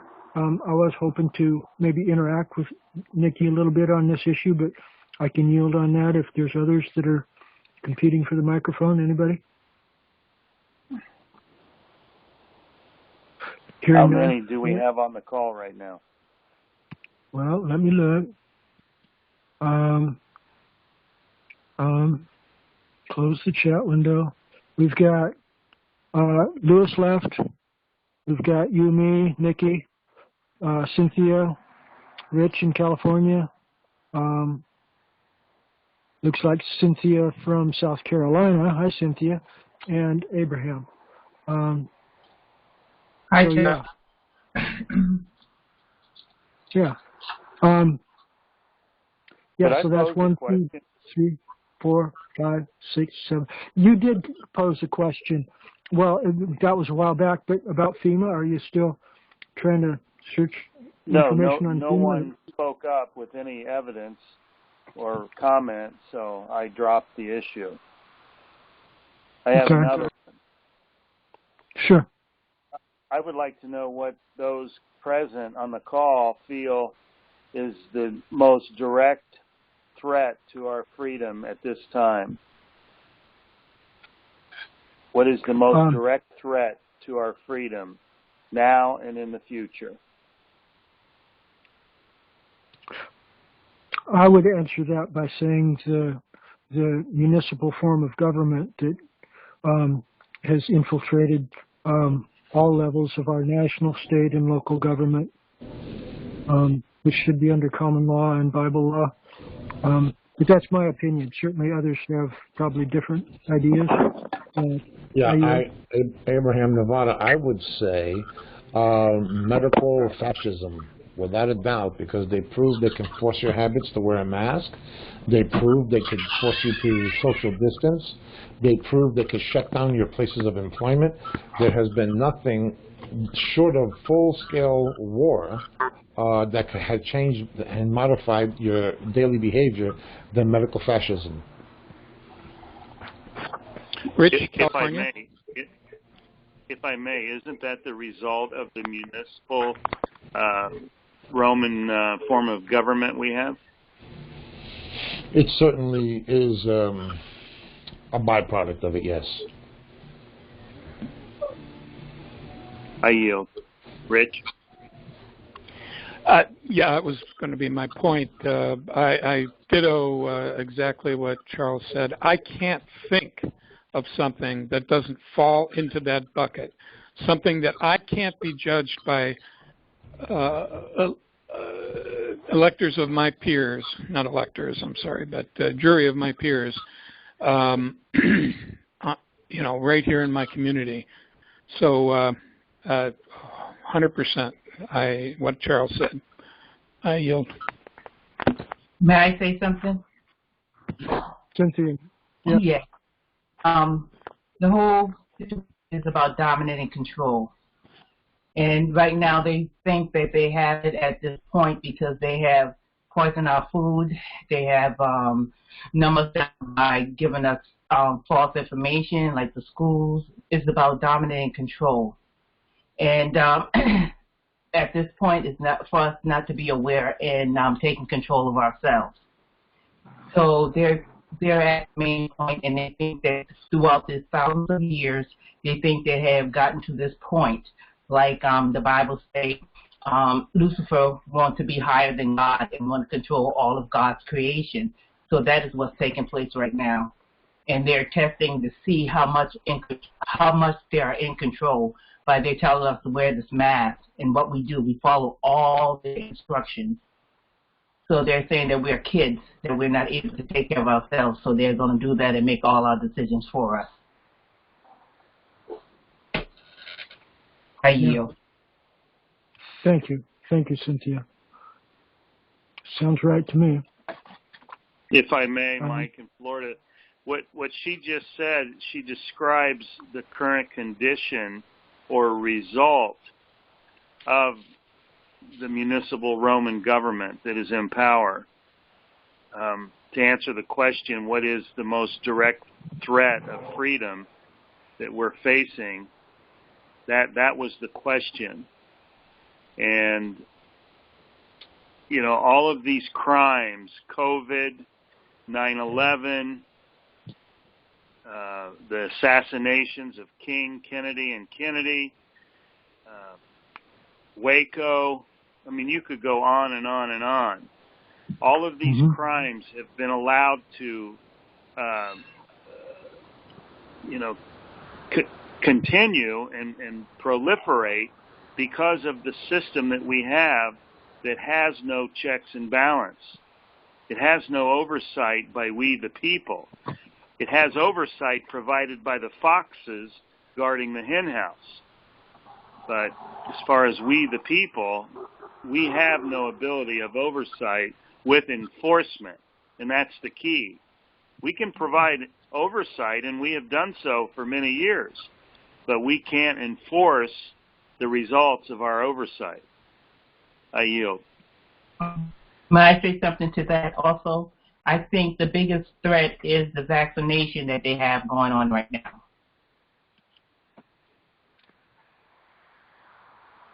I yield. I think that's the situation. They're using that weapon. That's one of the largest weapons that they're using right now is the vaccination, because of all the poison and stuff that's in the vaccination.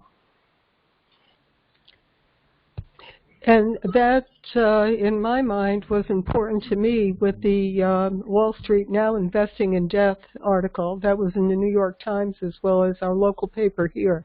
And I posted it in the chat area there. The younger the policyholder dies, the more money they will make, the investor will make. It's all about the monetary system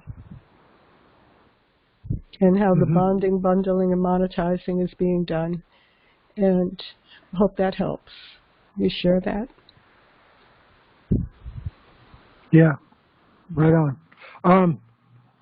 I'd like to point out, referencing the constructive notice of treason document that we were previously discussing, that points out the evils of the municipal form of government that is obstructing routinely our common law rights. It's a 20-page document, I know. My memory's refreshed. And from the bottom of page 2 to about the first, the top of page 4, is a listing of numerous examples, like Michael was referring earlier to Waco. That was, and other issues, the Kennedys and King and all. We can expand this document. This document that I've composed here is just a rough model, but it covers the main points. And there are specific examples cited that could be expanded by amendment. And just real briefly, the first example is the Federal Reserve Act of 1913. That was part of a treasonous conspiracy. The 1941 attack on Pearl Harbor, Roosevelt knew about that, and he didn't say anything, and he willingly sacrificed all those soldiers that were over there in Pearl Harbor because he was part of an evil conspiracy. That was number 2. And then the assassination of JFK is 3. And related to the Waco thing is the 1995 bombing of the federal building, Murdoch Building in Oklahoma. That's a big one. And that has a lot of juice in it because there's federal employees, FBI agents that were sacrificed there by the evil conspirators. That Oklahoma City bombing, we got witnesses on that. So that's number 4 or 5. Anyway, continuing on just briefly, and I listed them in chronological order, kind of. The 2001 demolition of the World Trade Towers, 9/11, like we've discussed it before. And then 2011, I've previously referenced the murder of Federal District Court Judge John Roll. I think a plausible case can be made for that. And that's got juice in it, too, because when our notices are talking about the murder of Federal District Court judges, that's going to put good judges in the judiciary on our side. I think that's important. So, and continuing on just briefly, in 2013, there was a black Los Angeles police officer named Christopher Donner. That man started speaking out about corruption in the Los Angeles City Police Department, and they hunted him down like a dog and shot him and burned the cabin that he was hid away in. A police officer. They shot it.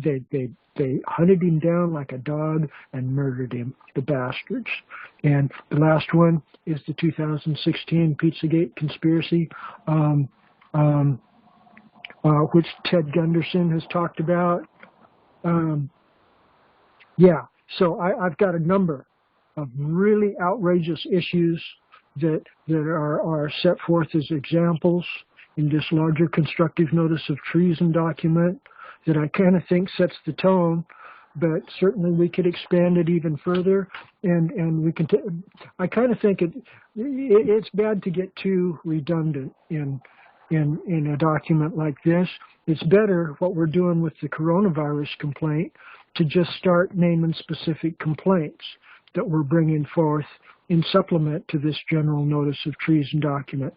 And then if we want to get into the Kennedy assassination or any of the other issues, the Oklahoma City bombing, we can compose complaints and have them brought before our court and start producing jury verdicts based upon those other complaints.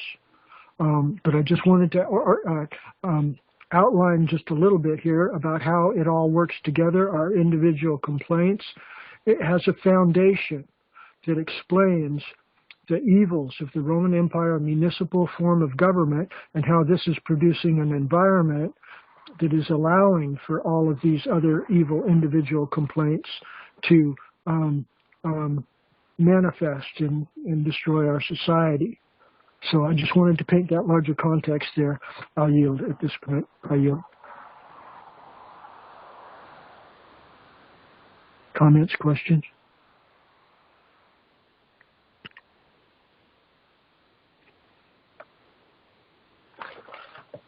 Anybody?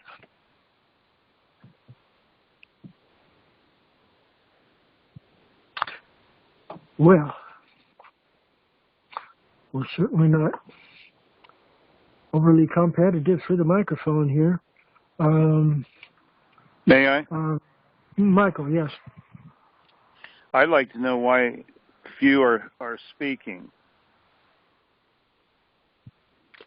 What is the problem? Well, you and I are speaking. And that's kind of a weasel response. I'm sorry.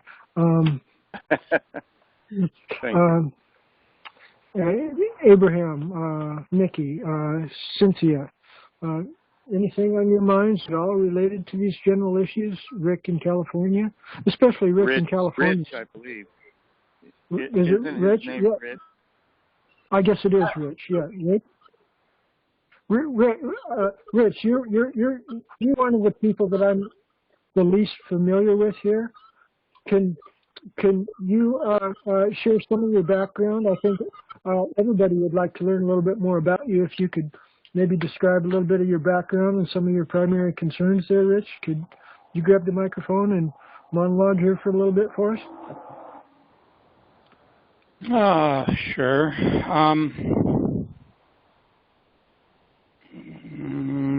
Let's see. I am retired commercial real estate agent.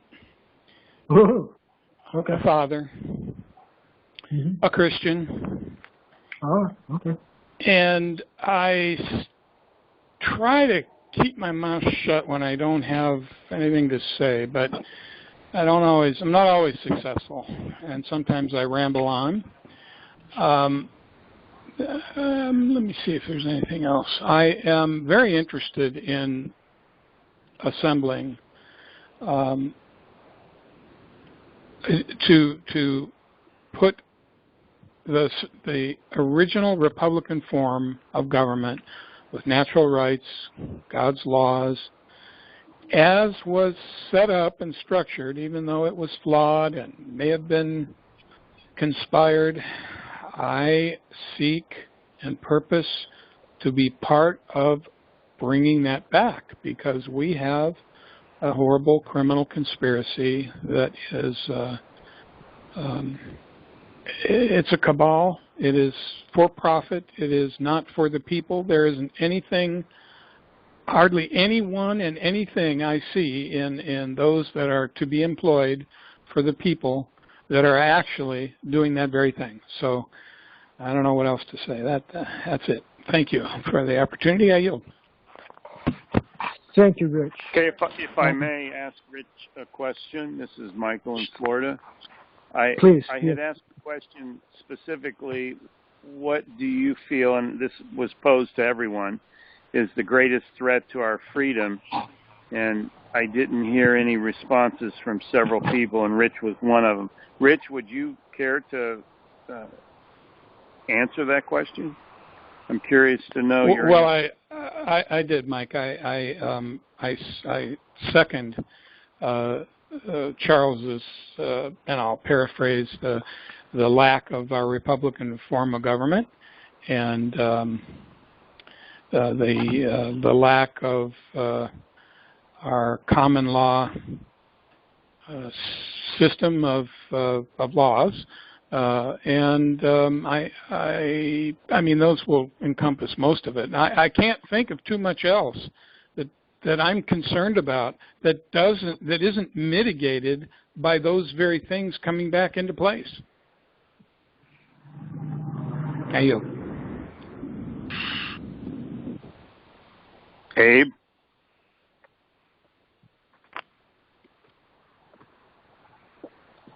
Abraham.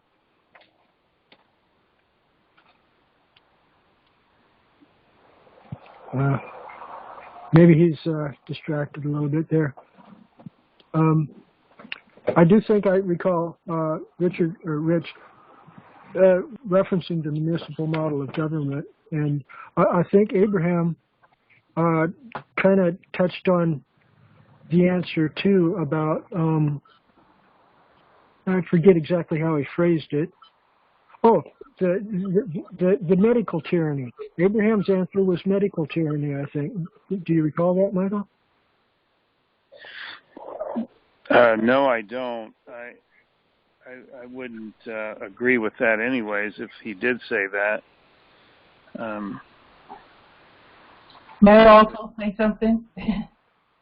I believe it was someone else that might have said that. I yield. Go ahead, Cynthia.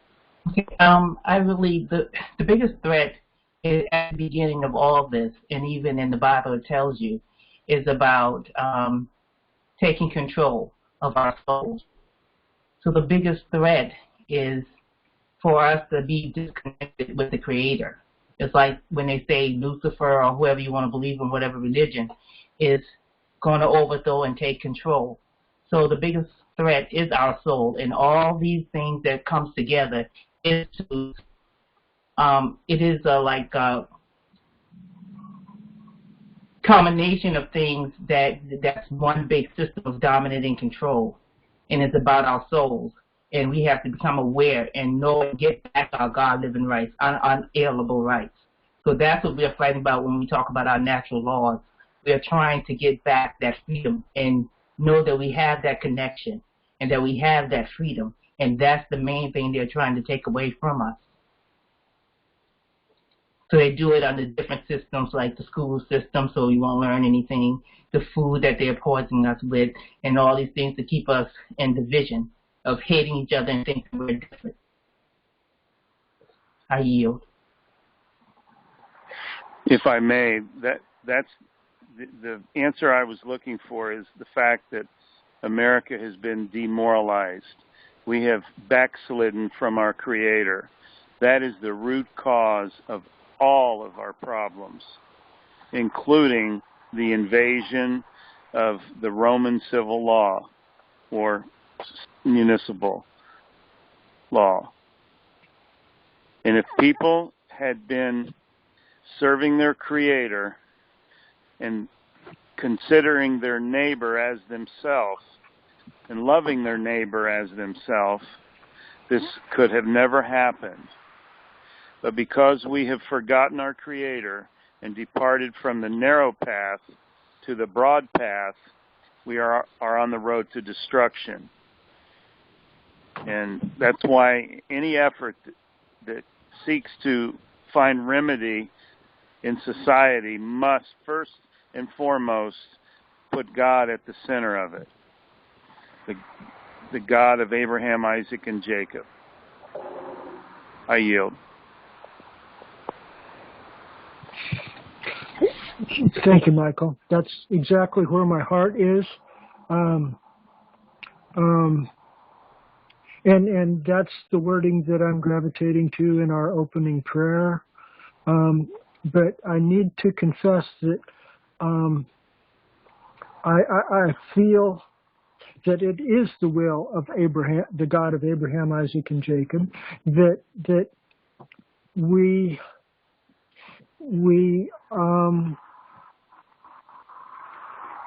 focus more on the principles of the God of Abraham, Isaac, and Jacob, because those are principles of truth and justice. William Blackstone has an interesting passage when he talks about natural law.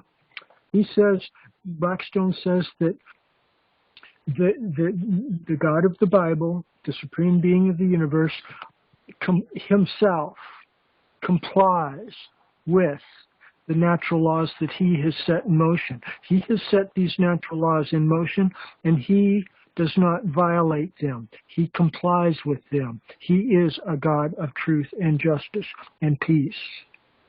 And thereunder, I'm inclined to believe that it's his will that we not overly personalize Yahweh Jehovah, the God of Abraham, nor his precious son, Jesus Yeshua, and that we leave the proposition open for Buddhists or Hindus or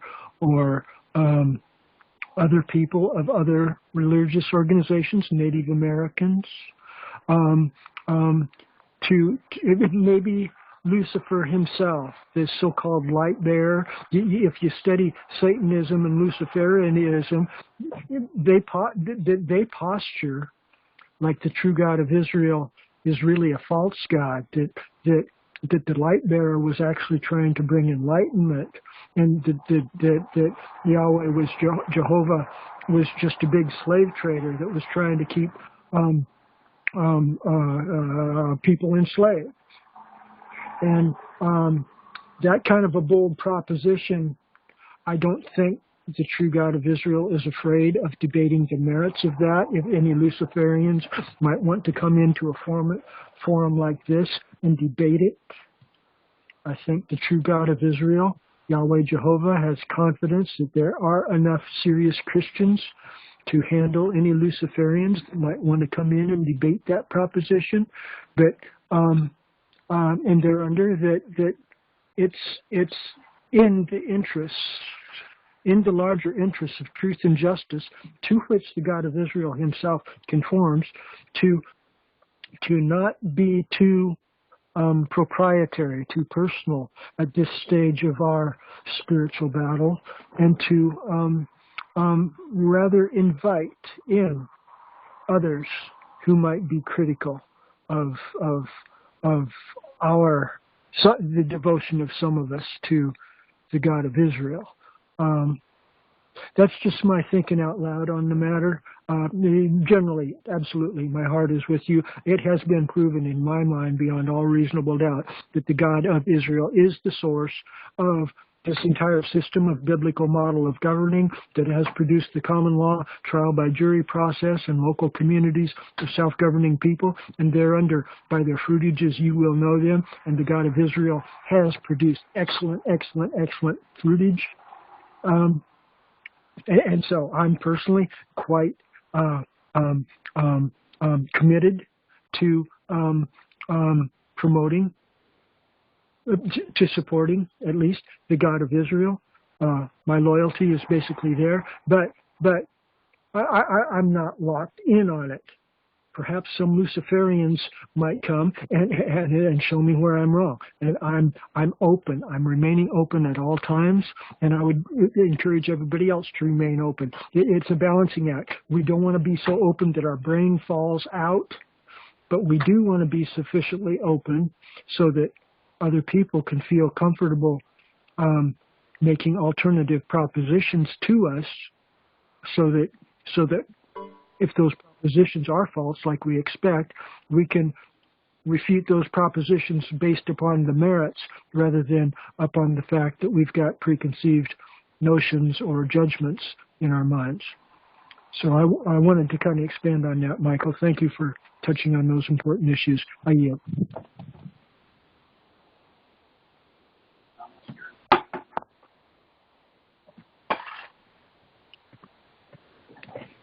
If I may, I just wanted to make note of the live debate taking place right now in Missouri on YouTube. Abe mentioned it earlier. It's now live regarding the debate on the Constitution on trial. Is the Constitution a Christian document or is it not? That's the debate taking place right now. Interesting. Thank you for that reminder. Yeah. I'm not inclined to believe that will produce any significant benefit, but I am kind of enticed to see what at least they're talking about. And I'm kind of wondering, our conversation is a little bit slow here. We could put a wrap on things and just try to go over there and watch what the much larger group is discussing. And if we're sticking with our 2 conferences per week now, Tuesday isn't that far away again, and we could put a wrap on this and just kind of save our energies for next Tuesday if y'all think that might be a good idea. Or if I may interject, we could resume the call after it's over at 9:30 or 9 o'clock. Well, that's an idea. Yeah, that's an idea. Yeah, let's say 9 o'clock. We'll okay. Call back in on this conference call number. That sounds good. Are we? Abraham, are you there? Cynthia, how about you? Yes, I'm here. You got 2. All right. Are you up to calling back in at 9 o'clock when we rejoin our conference here? Yes, Okay. Well, let's plan on doing that, and I think I'll shut down the recording here, and I guess Abraham will figure it out if he's distracted or something. Maybe he'll call me. Anyway, yeah. And Rich, that sounds like a plan. The only thing excuse me. because I'm not that really. Only thing I have to do is click back on the same website that you sent me. Are you? Yeah, that should work at 9 o'clock. Okay. All right, guys. I'll see you at 9. All right. I think we lost Rich, but I guess we'll see y'all later at night. Michael? Yep, 9 o'clock. Okay. We'll see you guys later. Okay. Bye.